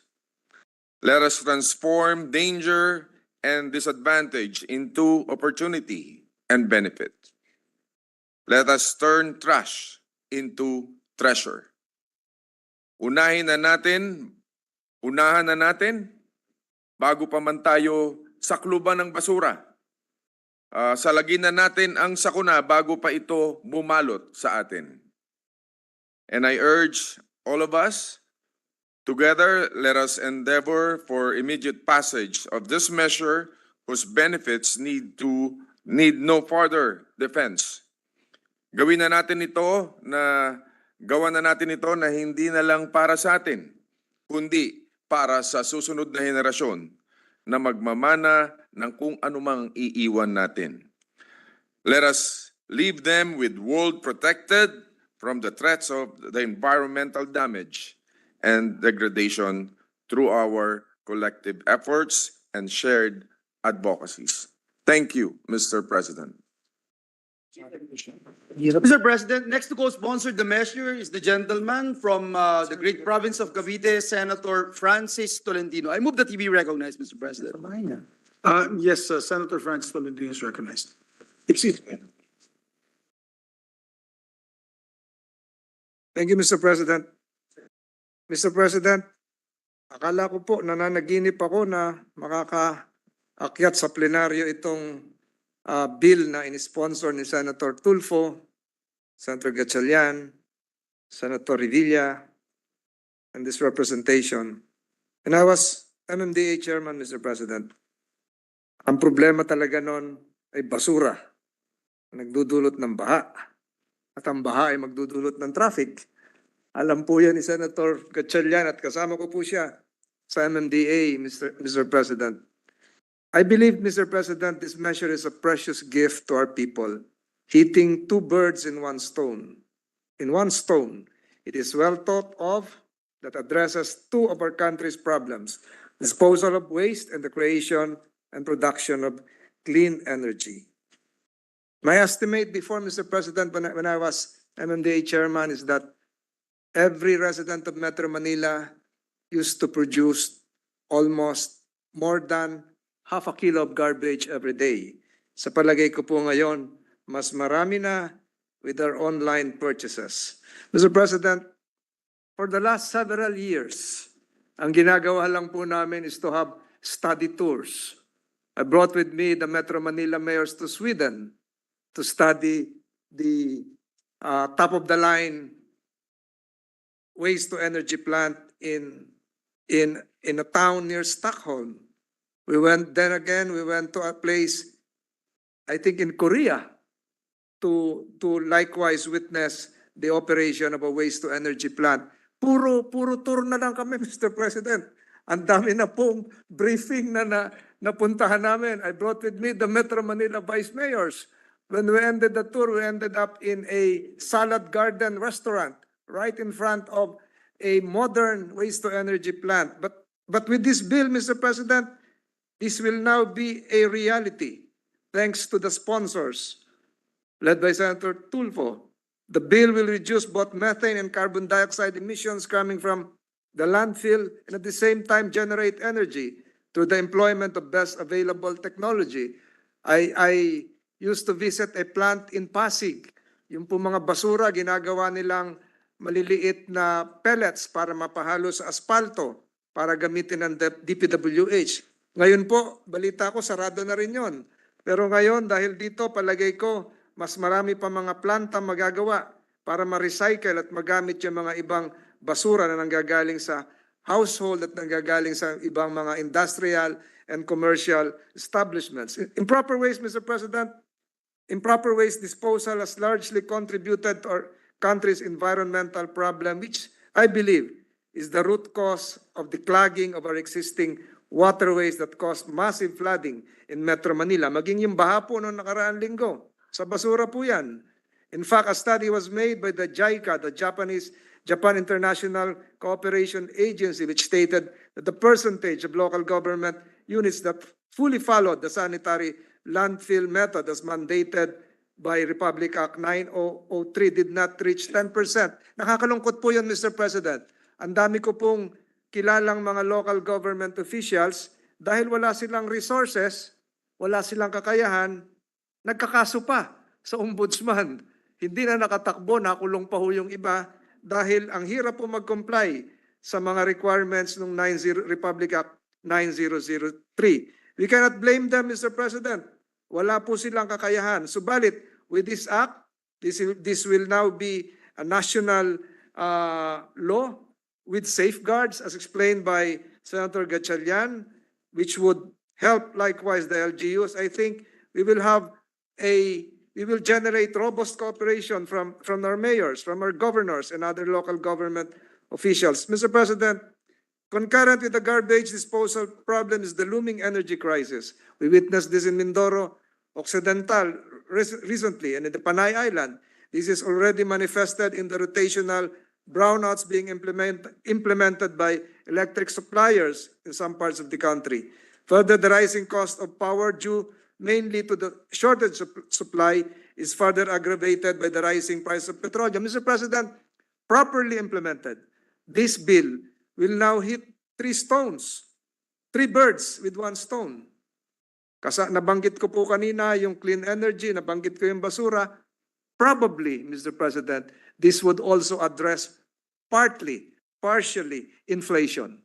Kasi po yung pera po matitipid ng ating mga kababayan, magagamit na po sa pambili ng kanilang basic needs and necessities. Mr. President, the use of technology will eliminate our waste, which would eliminate our waste has long been overdue.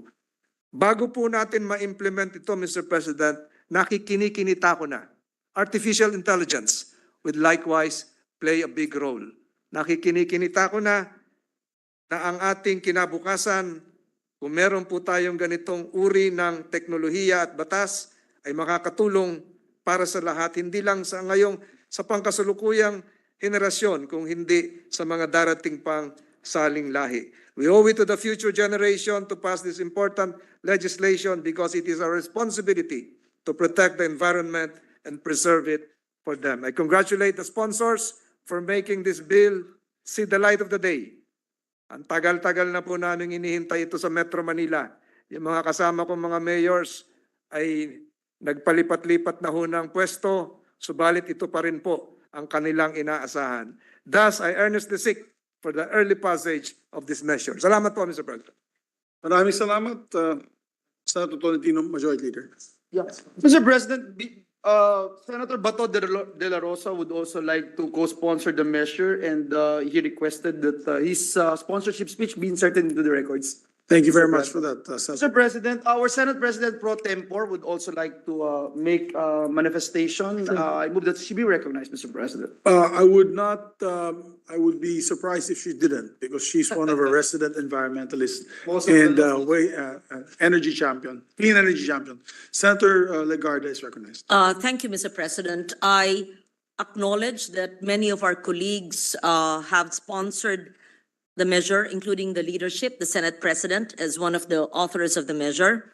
I also acknowledge the fact that since the time that we authored the Clean Air Act in 1999 and the Ecological Solid Waste Management of 2001, it's been almost more than 2 decades, and therefore I am open to revisiting the measures.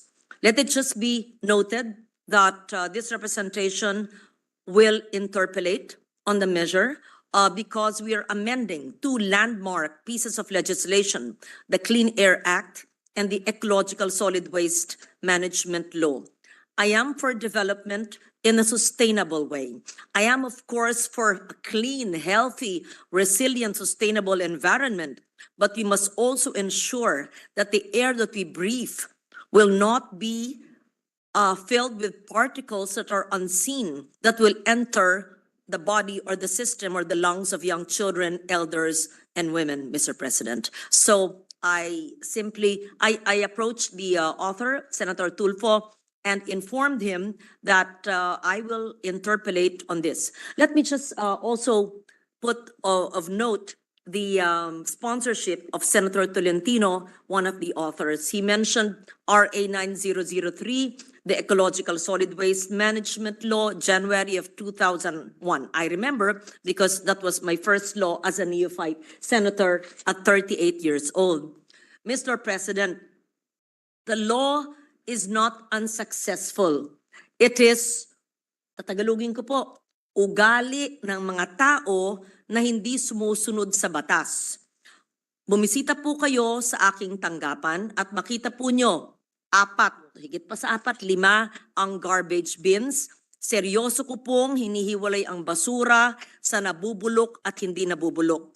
Sa aking bahay po, ganun din po. Sa aking maliit na farm, ganun din po. Napaka-stricto. Sa aking 89-year-old na nanay na minsan po ay matigas ang ulo, sa aking 90-year-old na ama na minsan din po ay matigas ang ulo, hanggang po sa mga kasambahay na bago po magpunta sa akin ay walang kaalaman sa batas na ito. Lahat po sila ngayon, pati ang mga staff ko ay disiplinado. We segregate our waste at source, recycle, and compost. Ibig sabihin po, ang mga natirang pagkain, ilagay po sa trash bin para po sa pagkain, ibabaon sa lupa para po maging organic fertilizer. Ako po ay nagtatanim ng gulay na aking kinakain. I grow my own food. Ito po ang nagbuhay sa aming pamilya at 2 dosenang pamilya sa 3 taon ng pandemya hanggang ngayon, pangregalo, pangkain, lahat po. At yung fertilizer na yan ay galing sa aming food waste. Pangalawa po, ang bote, lata o plastic ay hinding-hindi sinasama sa food waste. At syempre po, ito'y linalagay sa material recovery facility na kinokolekta po para po maresikulo dahil may pera sa basura. Gaya po ng ehemplo ng Barangay Holy Spirit sa Quezon City. Alam ni Mayor Joy Belmonte yan kung saan very proactive ang kapitan at mga kababaihan ng Holy Spirit na bago pa man maging batas ang RA 9003 ay 1997 ginagawa na po nila ang paghihiwalay ng basura kaya may pera sila sa binebentang bote, lata at plastic. At pangatlo po, syempre, yung hindi na kayang maresikulo at hindi kayang ibaon sa lupa ay tinatawag natin residual o latak.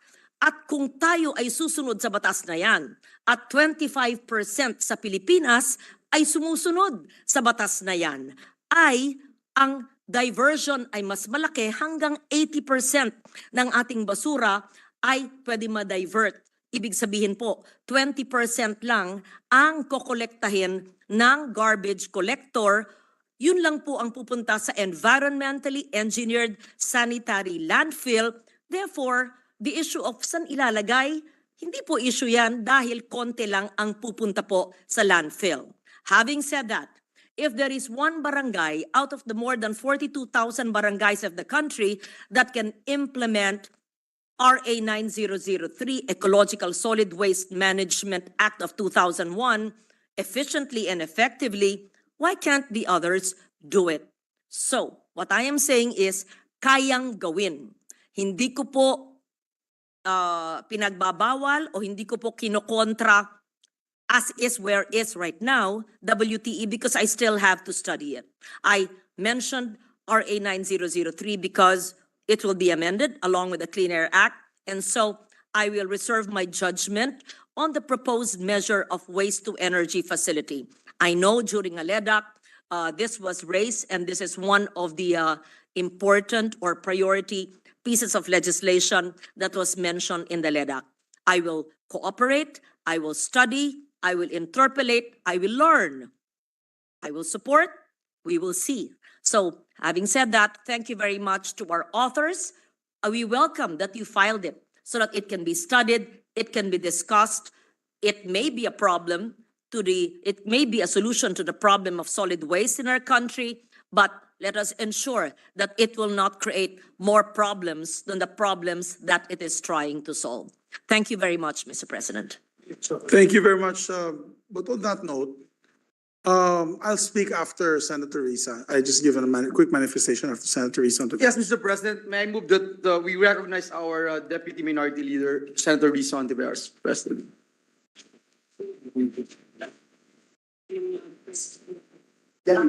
Yes, please go ahead. Salamat kaayo, Mr. President. I would just like respectfully to associate myself with the manifestation of the Senate President pro tempore, Senator Lauren. As the former chair of the Senate Committee on Energy, Senator Sherwin might remember, I also interpolated this bill about 3 years ago when he was our chair and sponsoring this bill. Even then, I began to raise what I feel are important issues and what probably remain important issues regarding the health effects of waste to energy technology, and also possible alternatives both to our solid waste management, yung pagpapatupad ng Ecological Solid Waste Management Act, at syempre yung ating mga iba't ibang issue tungkol sa enerhiya. So just as I also manifested personally to my seatmate here, our current chair of the Senate Committee on Energy, Senator Rafi, I will reserve also to interpellate and possibly propose amendments at the proper time, Mr. President. Salamat kaayo. Thank you very much. And if I may, Majority Leader, I just want to share with you, because initially I was also principal author in the House of Representatives of the Clean Air Act. But in my travels through the years, in 2004, I was able to go to France to visit waste to energy plants there. I was able to travel also to Germany. I went to Bonn, where the United Nations is the headquarters for the United Nations Environmental Organization. It's located. And in the middle of Bonn, there's a waste to energy plant. And I'd just like to share with everybody the newest waste to energy plant found in Copenhagen. I asked my staff to show the picture to everyone. Look at that. That is in the middle of the city of Copenhagen. And that's in the Danish capital. Copenhagen pledges to become the world's first carbon neutral city by 2025, and with the much anticipated Copenhill having opened up, the city is hurling towards its goal. It's designed by, I don't know how to pronounce this, Bajark Ingels Group, BIG. It's a waste to energy plant, but it is very intriguing because it's also a park.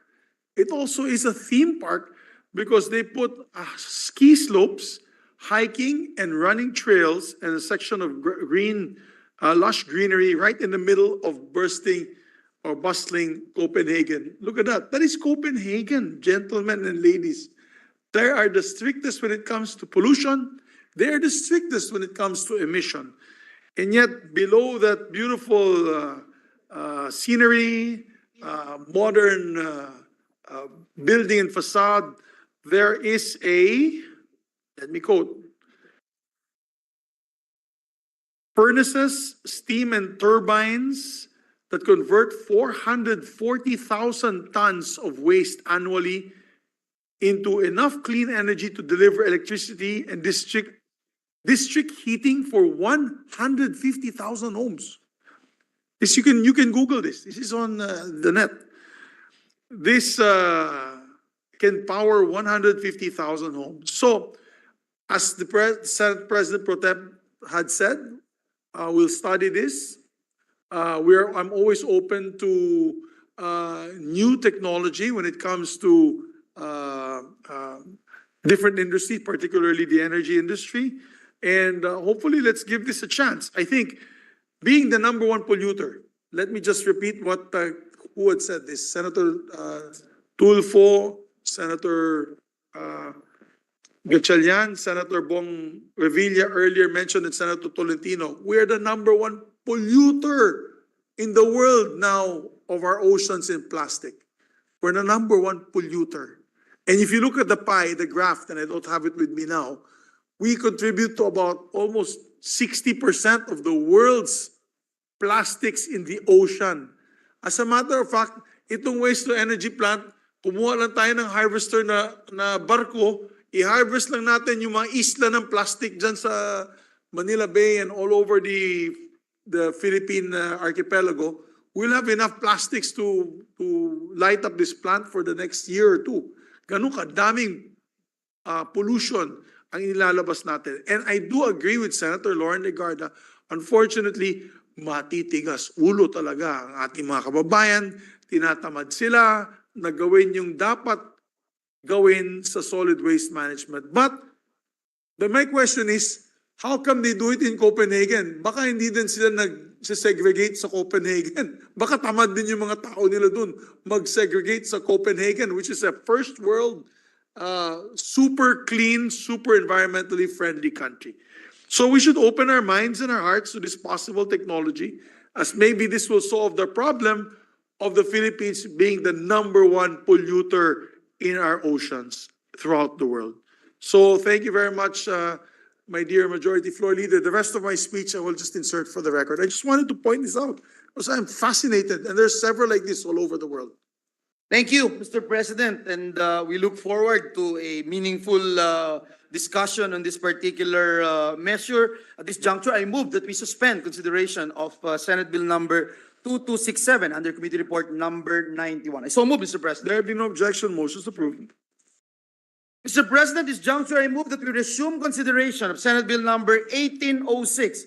This is the bill pertaining to the Taxpayers Bill of Rights and Obligations Act. So move, Mr. President. There be no objection, motion is approved. We'd like to recognize the sponsor, Senator Wing Gatchalian, and to propose amendments, our distinguished Minority Floor Leader, Senator Aquilino Coco Pimentel. Yes, Mr. President, the parliamentary status of the measure is that we are in a period of individual amendments. Yes. And with that, I move that we resume the period of individual amendments using the amended copy, Mr. President, of the bill dated May 8, 2023 as our working draft. So move, Mr. President. Thank you. No objections. Please proceed, gentlemen.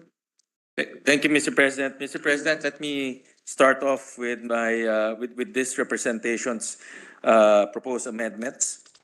So on section 3, on definition of terms, on page 2, line 12, paragraph E, between the words exactions and impose, insert the phrase for revenue sharing purposes. Still, revenue raising purposes. Sorry, sorry for that mistake. Still on paragraph E, lines 14 to 15, after the word loss, delete comma, and the preceding phrase rules and regulations, including those collected by other tax collecting agencies. So move, Mr. President. There being no objection to the amendment, amendments approved. On page 2, lines 21 to 22, paragraph G, replace the phrase BIR, BOC, LGUs, or other tax collecting agencies, as the case may be, with the phrase respective revenue authorities. There be So no moved. objection. There be no objection to the motion or the amendment, amendments approved. On page 4, on Taxpayers Bill of Rights and Obligations, on section 4, on Taxpayers Bill of Rights and Obligations, on page 2, lines 31 to 32 until page 3, line 1, after the words judicial level, delete the preceding sentences, provided that nothing in this act shall amend the jurisdiction of the courts and quasi-judicial agencies as provided by law, nor deprive the judiciary of its power to promulgate rules and procedures in all courts. Thereafter, on line 2, delete the word further and the comma preceding it. Still on page 3, line 3, replace the word finally with the word further. So moved, Mr. President. There be no objection to the amendment, amendment. Yes, we'd like to recognize the distinguished minority. Can we ask the sponsor or the movement of the amendment to read the entire paragraph?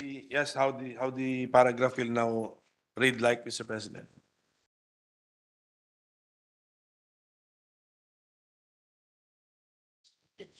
On section 4, Taxpayers Bill of Rights and Obligations.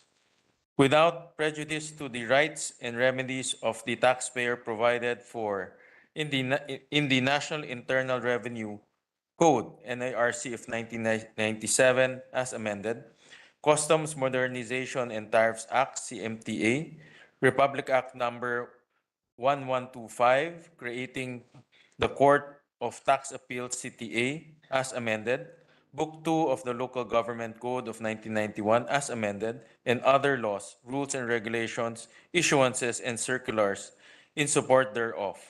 The taxpayer is hereunto granted basic taxpayers' rights, whether at administrative level or at the judicial level, provided that nothing in this act shall amend, modify, or repeal the provisions of the above-mentioned laws. Provided further that the taxpayer is expected to observe and comply with tax obligations enumerated in this act and in other relevant laws, rules, and regulations that are implemented by revenue authorities. Thank you, Mr. President. That's clear. No objection. Thank you. Thank There you, being Mr. no President. objection, the amendment's approved. Thank you, Minority Leader. Thank you, Mr. President. Okay. Wait. So page 3, we're now on page 3, Mr. President. On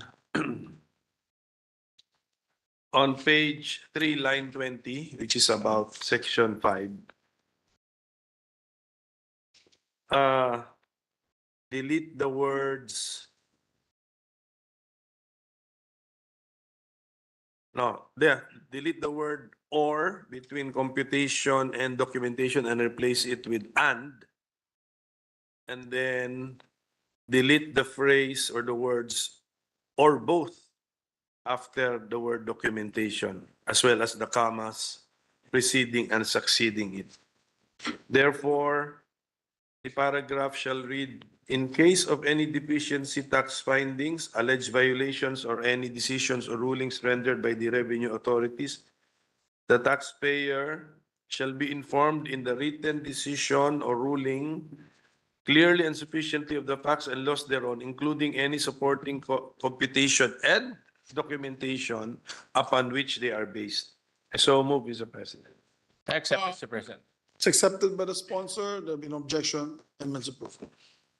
On page 3, line 22, this is still section 5, paragraph A. Delete the word impending, Mr. President, which is found between the words any and institution. So the sentence will now read, the taxpayer shall have the right to be informed of an institution by revenue authorities of a summary collection action which requires sale or seizure of property or the freezing of assets. So move, Mr. President. I accept, Mr. President. Amendment's accepted. No objection. Page 4. Page 4. Page 4 is line 2. Between the words interest and. So after the word interest, insert the additional enumeration of the words.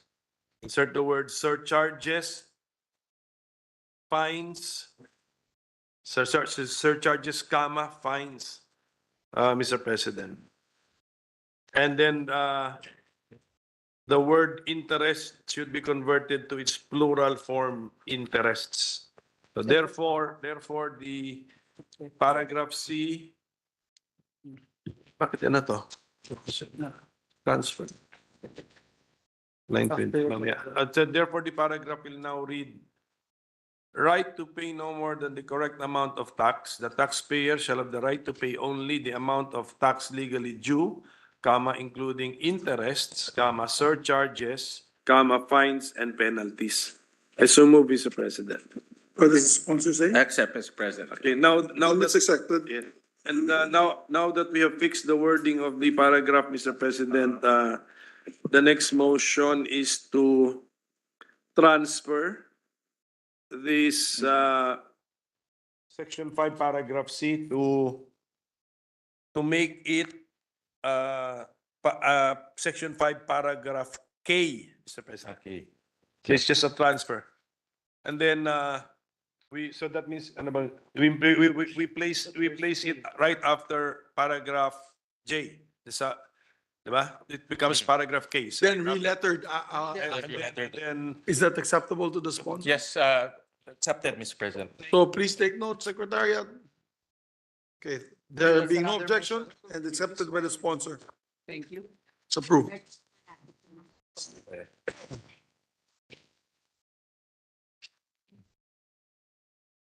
Okay. Right. Mr. President, on section 6, on taxpayers' basic. Meron pa. What page? Sorry, Mr. President. There are no amendments. Just to be very clear, Mr. President, yung ating kasi I'm asking for the reason why we are moving that because we want it to be close to paragraph L actually. So Yeah. if I misstated, sabi ko, put it right after paragraph K. So let's put it right before paragraph L. Para hindi. Yeah, So I think the better term is before paragraph yes, L. before paragraph L. Just And just to be re-letter very- accordingly. because that's the reason, Mr. President. We want the paragraphs K and L to be read together, Mr. Mr. President. President. We Yes, have- Mr. President. I we accept, Mr. understand. President. Yeah, with that clarification, thank you, Mr. President. Thank you. That's the intention, Mr. President. No more amendments in page 5? Let's move to page 6. Intention. Page 5. Made also on the floor, Mr. President. Yes. Page 6? Section 5, page 4. Sino? Page 5. Sir, is there any proposed page amendment? Page 6? Also, do we go back to page 4? Yes, Mr. President, because we just went to page 5 because we transferred Of the letter. paragraph. Okay, on page 4, line 9. Tama ba? Line 9. Okay. Page 4, line 9. Which is the second paragraph of section 5D. We propose the deletion of the phrase. Bakit yun? Yes. Before the revenue authorities. Because na-double lang, Mr. President, double entry. So it will now read like this. The taxpayer shall have the right to be heard and that the evidence presented by the taxpayer be duly considered by the revenue authorities in deciding any matter involving the taxpayer. So move, Mr. President. Accept, Mr. President. There be no objection and acceptable sponsor, amendments accepted. Approved, rather. On page 4, line 12, which is about paragraph E, delete the word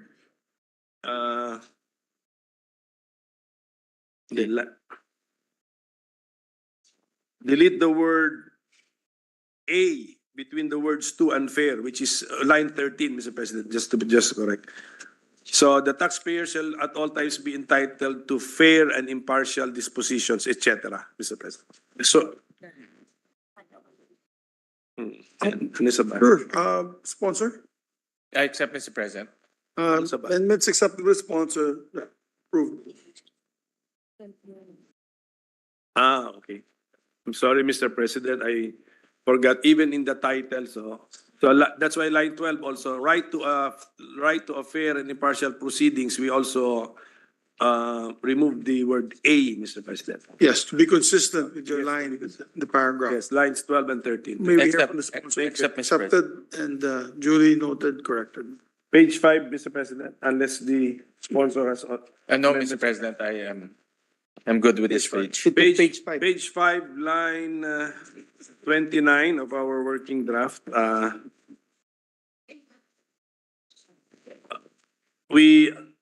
I move that we delete the words unjust or, which is found between the words any and excessive, line 29. Line 20. 29. Delete the phrase unjust or. So, yes, it will now read any excessive assessment, not any unjust or excessive adjustment. The line will read, tax liabilities in case of any excessive assessment. Yeah. Accept, Mr. President. The amendments accepted and no objections, it's adopted. Pati ito? Ito rin. Ito? Okay, same line, Mr. President. I'm sorry, I was not able to make this in one go, Mr. President. After the word assessment, I move to delete the comma as well as the words unjustifiable error, Mr. President. And then on line 30, before the word delay, insert the word undue. So now, Mr. President, I will now read this paragraph L as amended. Right to relief from paying taxes, right to relief from paying interest, surcharges, and penalties. The taxpayer shall be entitled to a reduction of interest, surcharges, and penalties levied on their tax liabilities in case of any excessive assessment or undue delay caused by the revenue authorities, including instances of loss of records, personal transfers, extended illness or leaves of absence, and personal training, resignation, retirement, or termination from service of the concerned personnel. That would be the final wording of this subparagraph, Mr. President. I so move, Mr. President. I accept, Mr. President. There's no objection and accepted by the sponsor. Therefore, amendments accepted. Thank My you. next amendment is on page 7, Mr. President. So if the sponsor has. Yes, Mr. President, I have an amendment on page 7. Page 7, there are no amendments on page 6? On section, Are there any amendments on page 6, Your Honor? yes, Mr. President. So, So on section, page 6.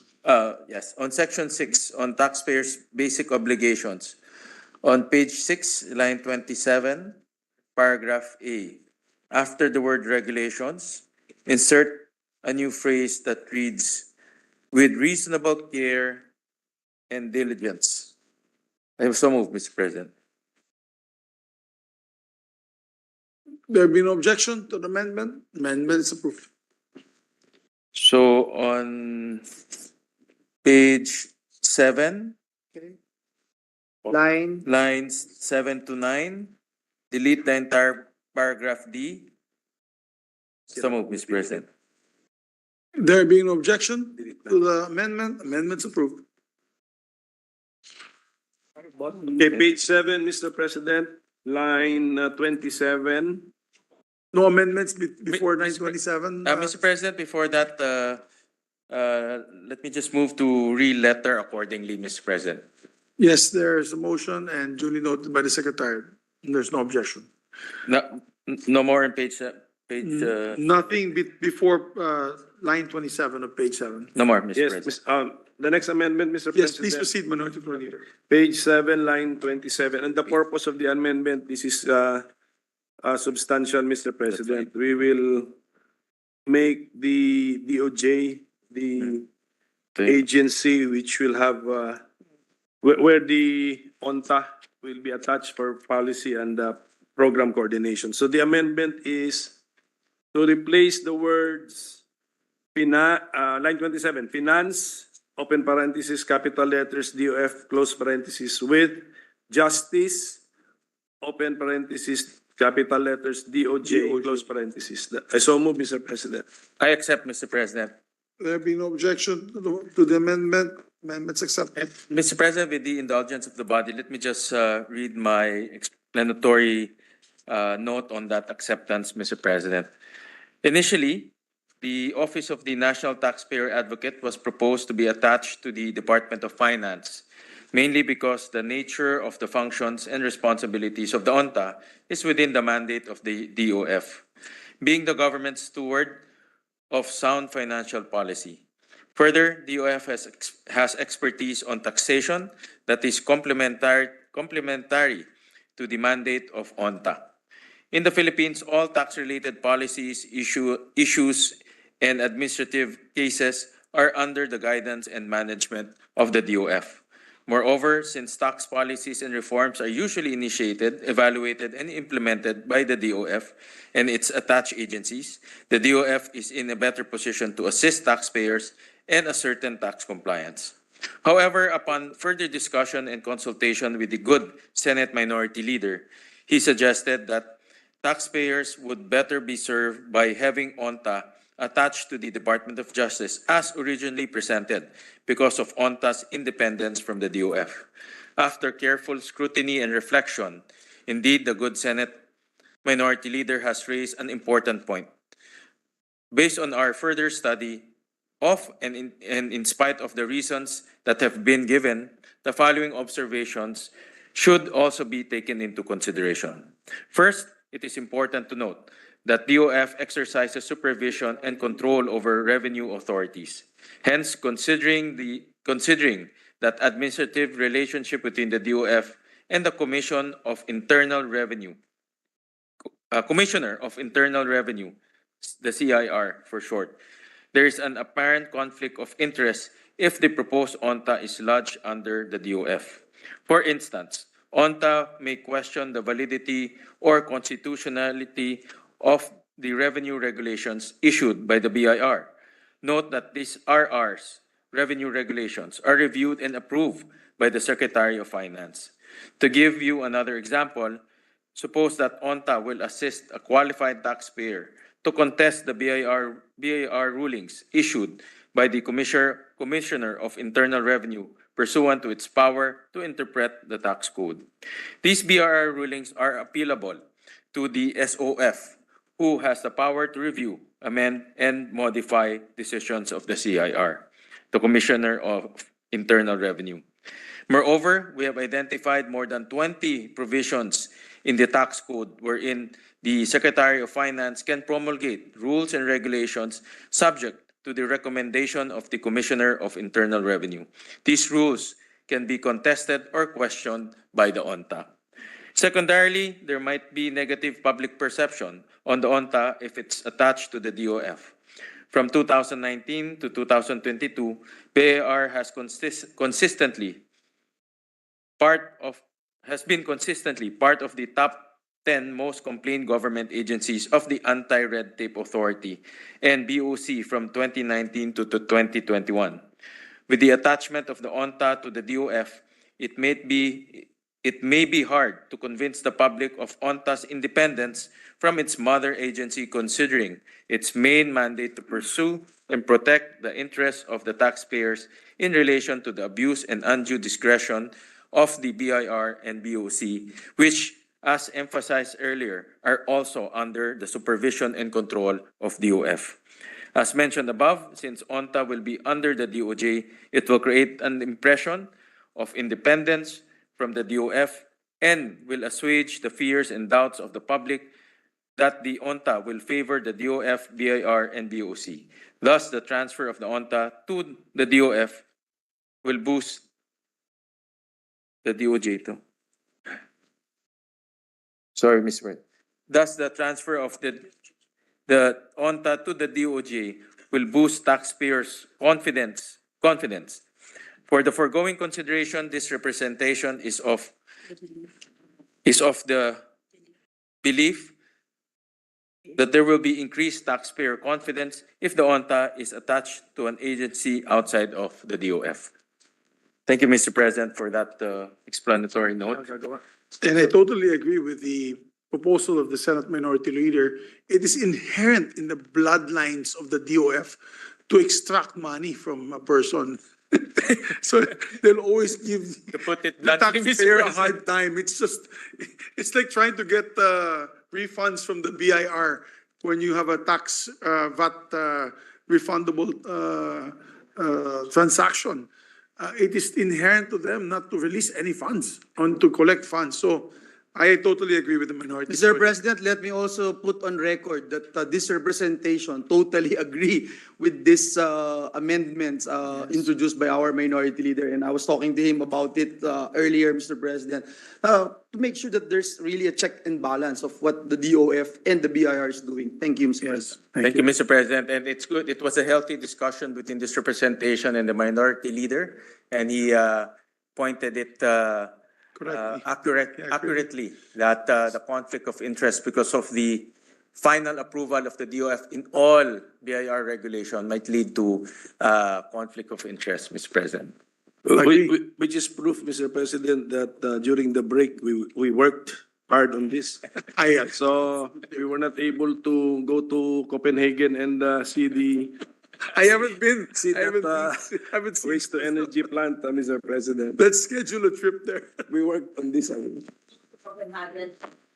So the amendments accepted. There's Yes, no Mr. objection. President. Thank you, Mr. President. Thank you, Mr. So, Mr. President, to go on with the amendment Page. on Section 8 on powers, functions, and responsibilities. So no more amendments on page 7? We can move forward. No more, Mr. President. Therefore, let's proceed to page 8. On Section 8 on powers, function, and responsibilities of the Office of the National Taxpayer Advocate. On page 8, line 8, paragraph A, delete the word tax between the words there and queries.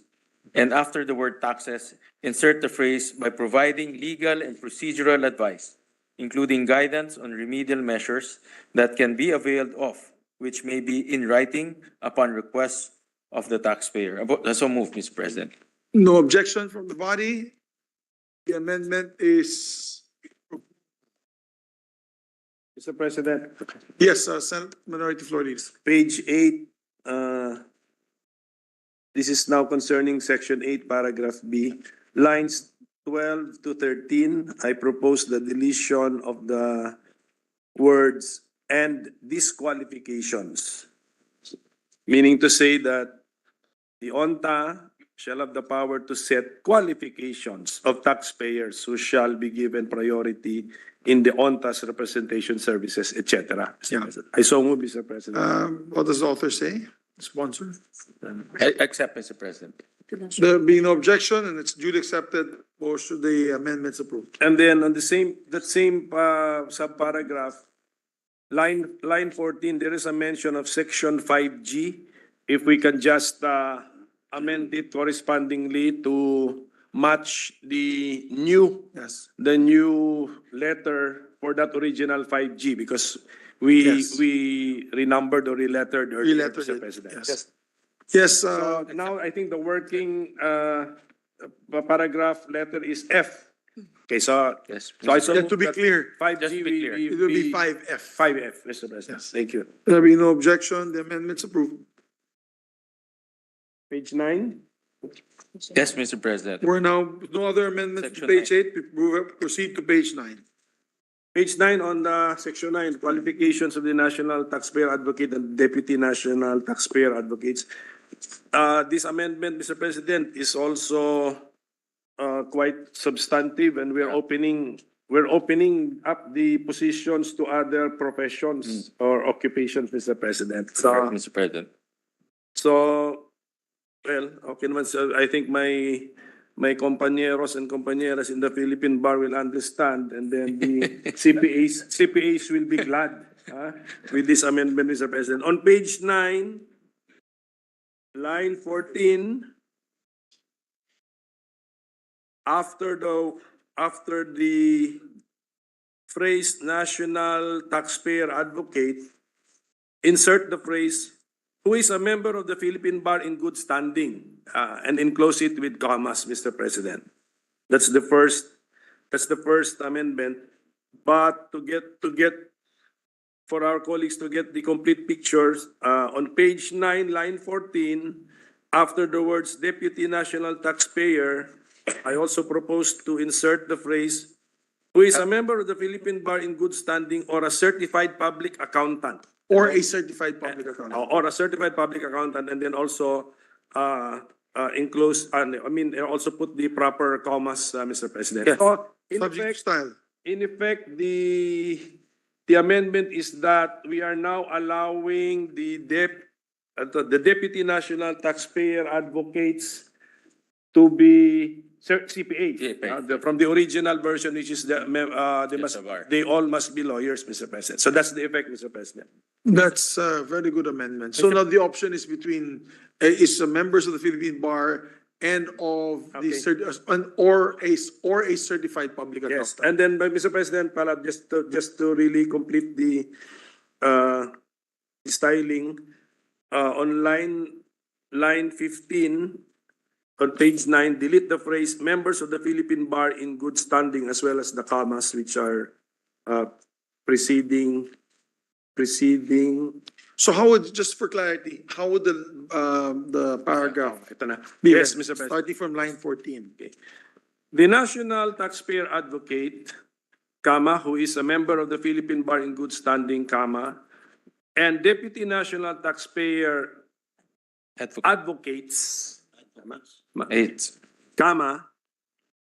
Shall be, Hindi, mali pala to. Sandali. shall be Filipino citizens? Yes, Mr. President, sandali.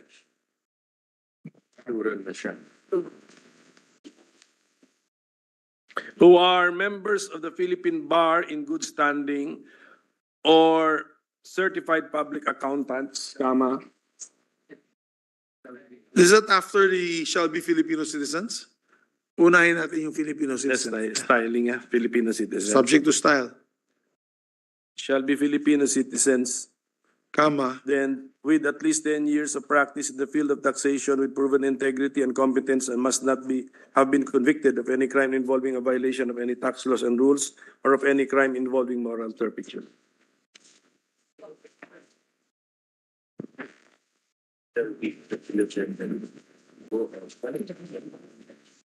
Yes, Mr. President. I accept, Mr. President. subject to style. Yes, this one really subject to style, which we will now, the task we will pass to the Senate Secretary, Mr. President. Yes. But the idea is that the Deputy National Taxpayers Advocate shall be,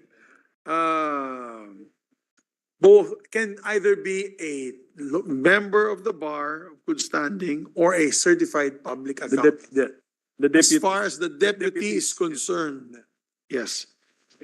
At any rate, Mr. President, we will see the final, ano naman, the Yes, final yes. before We approval can on clean it and we can take it up for second reading. Oh, yeah. Mr. President, let me just note that the Filipino citizens pertain to both the National Taxpayer Advocate and the Deputy National Taxpayer Advocate. Definitely. So that's why it's written after the Deputy Taxpayer Advocate. Okay, Mr. President. this is accepted by the. good Yes, gentleman. accepted, Mr. President. There being no objection, amendments approved.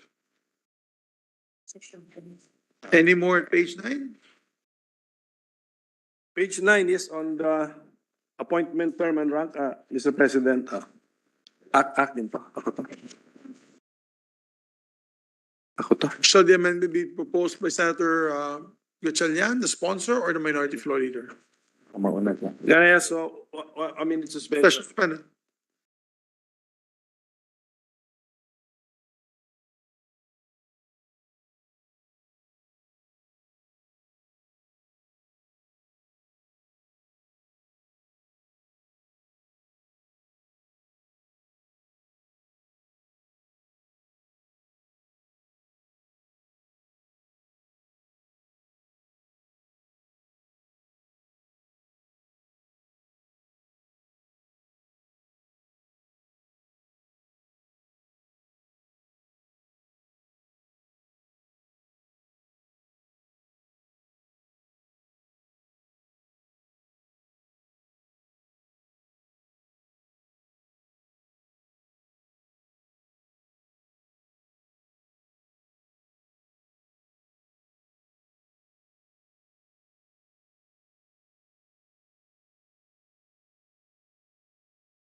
President, to carry on Section 10, on appointment, term, and rank, on page 9, line 26, delete the comma after the word reappointment and replace it with a period. So move, Mr. President. Period. Okay.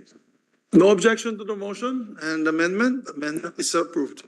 On page 9, lines 27 to 28, delete the phrase subject to the provision of the Civil Service Commission, CSC, rules on retirement. So move, Mr. President. What is the Retirement amendment? age. Is to delete? Delete, Mr. President. Delete. Retirement age. Rules on retirement age. So move, Mr. President. Okay, how will that line be now? So you will take out the whole line 27 and 28. Correct. Okay, and the line 26 will end with a period. Yes, Mr. President, correct. There being no objection to the amendment, amendment's approved.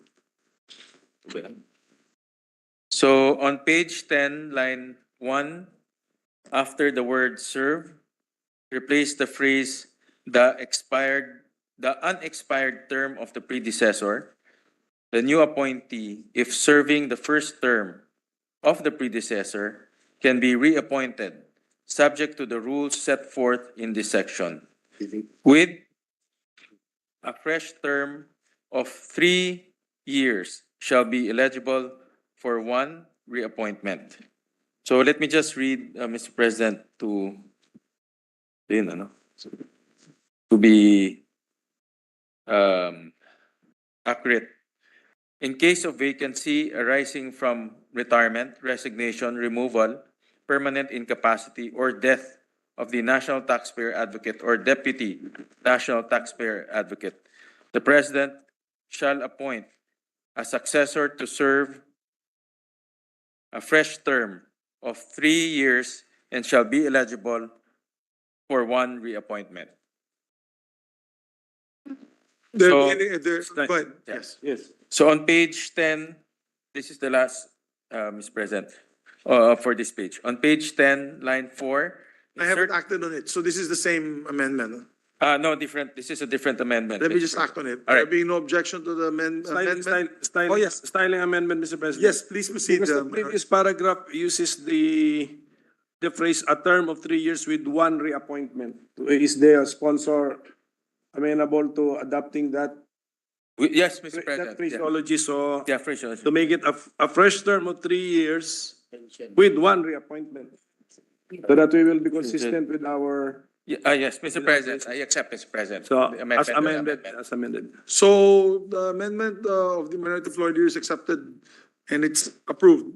So please proceed, Senator.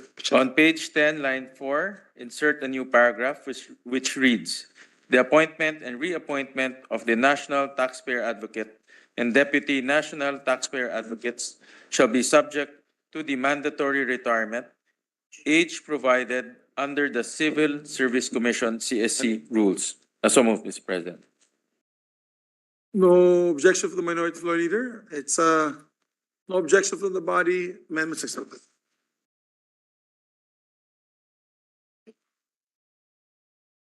Please proceed. Senator Gatchalian. Mr. President, it's the, Minority floor leader's turn. Okay, so now we go to page 10, section 12 on the submission of annual reports. Page 10, line 20. After the phrase furnish the, replace the word secretary with secretaries. And on line 21, before the word finance, insert the phrase justice and finance. So that's the purpose, Mr. President. I accept, What does the Mr. President. sponsor say? Sponsor accepts, therefore the amendment's approved. So the report will now have to be furnished to two department secretaries, Mr. President. Wait, next ba tayo isa? So on page 10, line 24, change the word secretary to secretaries and also insert the phrase justice and prior to the word finance, for the same reason, Mr. President. Yes. And no objection from And the then, sponsor? just to complete the paragraph, Mr. President, and then replace, on line 25, replace the phrase his or her comment with their comments, Mr. President. I accept, Mr. President. Amendments accepted and approved. Ano pa ako? Nothing else My for next- page 10? Section 13 na ba? So, Mr. President, Page 11 okay. na. On page 13, on penalties, Mr. President, page 11. Good. okay. Please, 11 ako. please proceed, Minority floor leader. Is that sorry. an ulterior amendment? Sorry, Mr. President. made a mistake. Mine is on page 11, line 9, Mr. Okay. President. Any other in page 10? No more, Mr. President. Line 5 ako. Mayag ba siya dito? Mayag siya. His is already page 11, Minority Leader.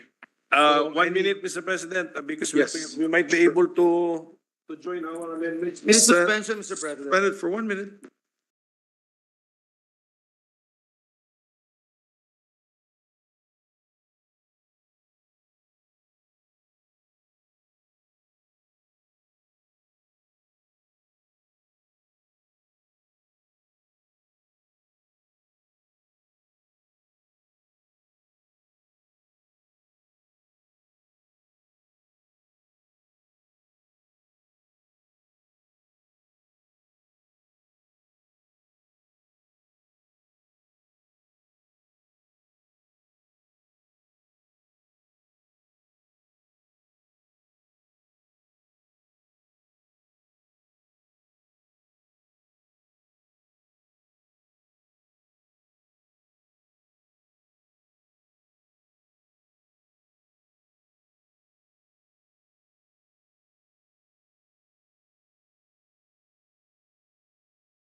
put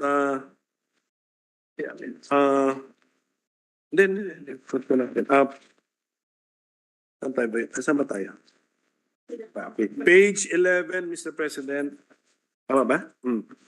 Page 11, line 5. After the word act, insert comma and the phrase except section 5N, comma, Mr. President. So the purpose of the amendment is to differentiate section 5N and not let it be penalized the same way as the other parts of section 5. But we will, in the next amendment, we will provide for what the penalty would be for the violation of 5N, Mr. President. So I so move, Mr. President. Accept, Mr. President. Accepted by the author and sponsor. The amendment is carried. Please proceed.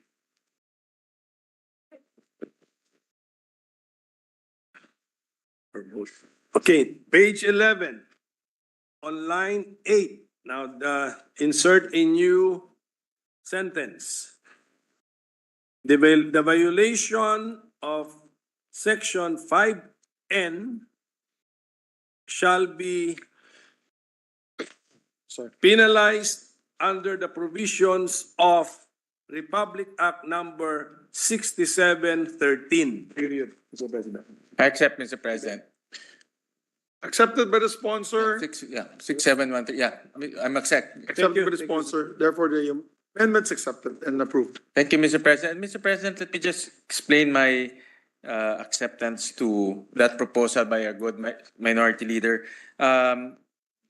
Section 5N is the right to quality service and assistance, Mr. President.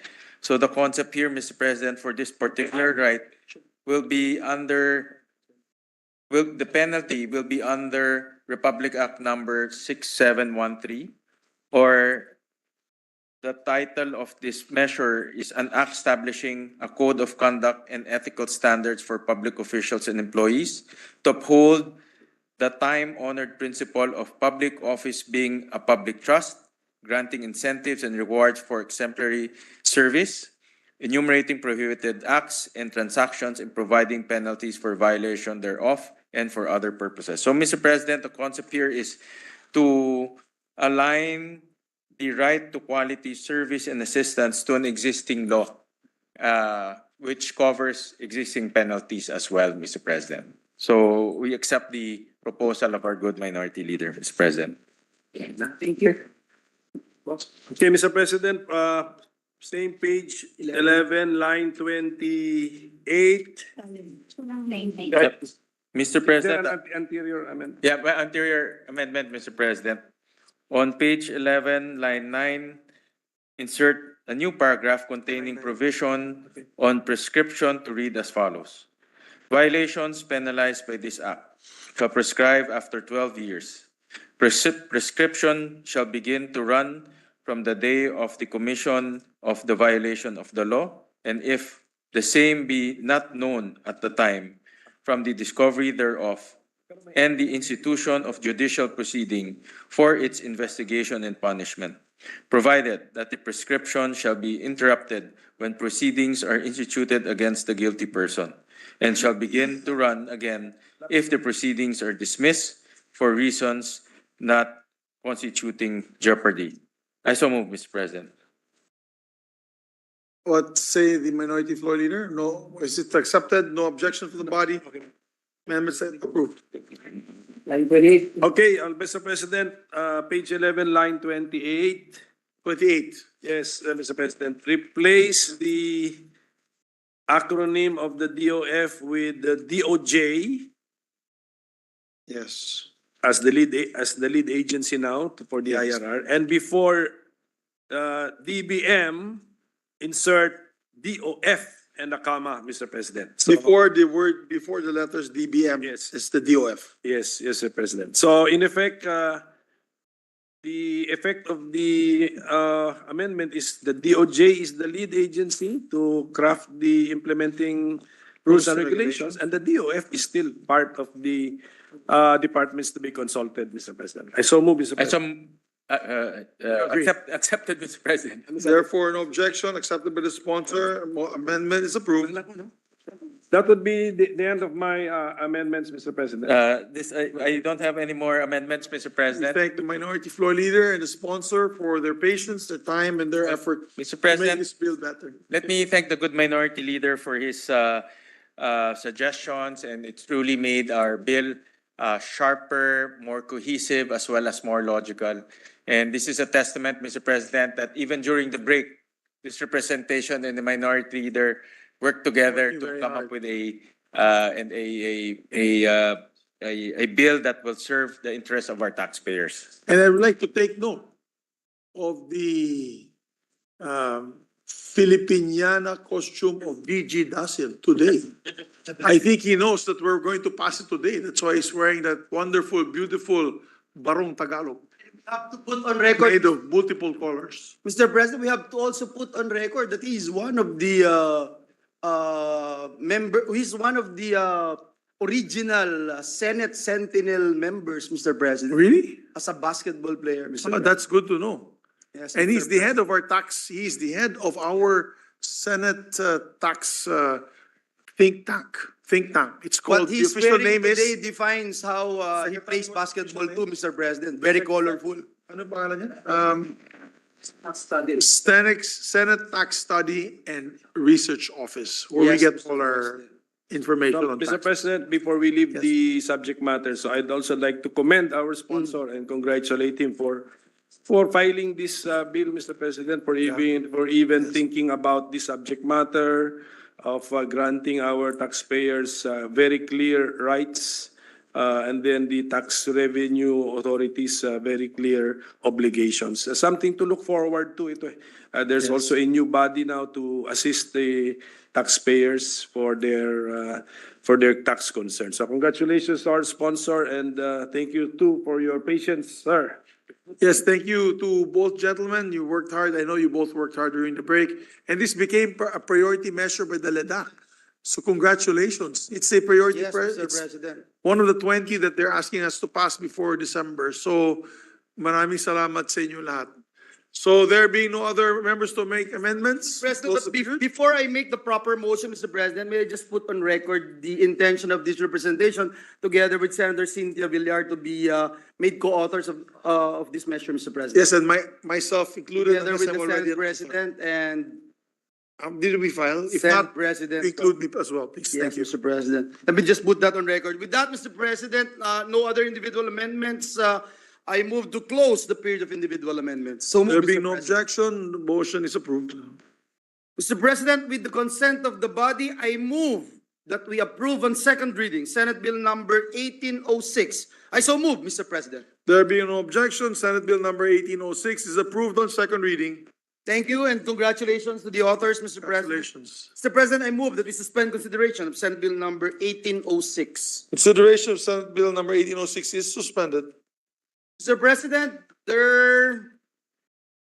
I am not sure because the Senate President pro temp is looking at me, Mr. President, and Maybe it's good to see I if we wonder can call if it she a still night. wanted to deliver a privileged speech, and I'm more than willing to stay, Mr. President, and listen to her. Yeah. But she's not nodding her head, Mr. President. So I move that we adjourn the session until 3 o'clock in the afternoon, Wednesday, July 26, 2023. So move, Mr. President. There being no objection, the session is adjourned until 3 o'clock in the afternoon of Wednesday, July 26, 2023. Have a good evening, everyone.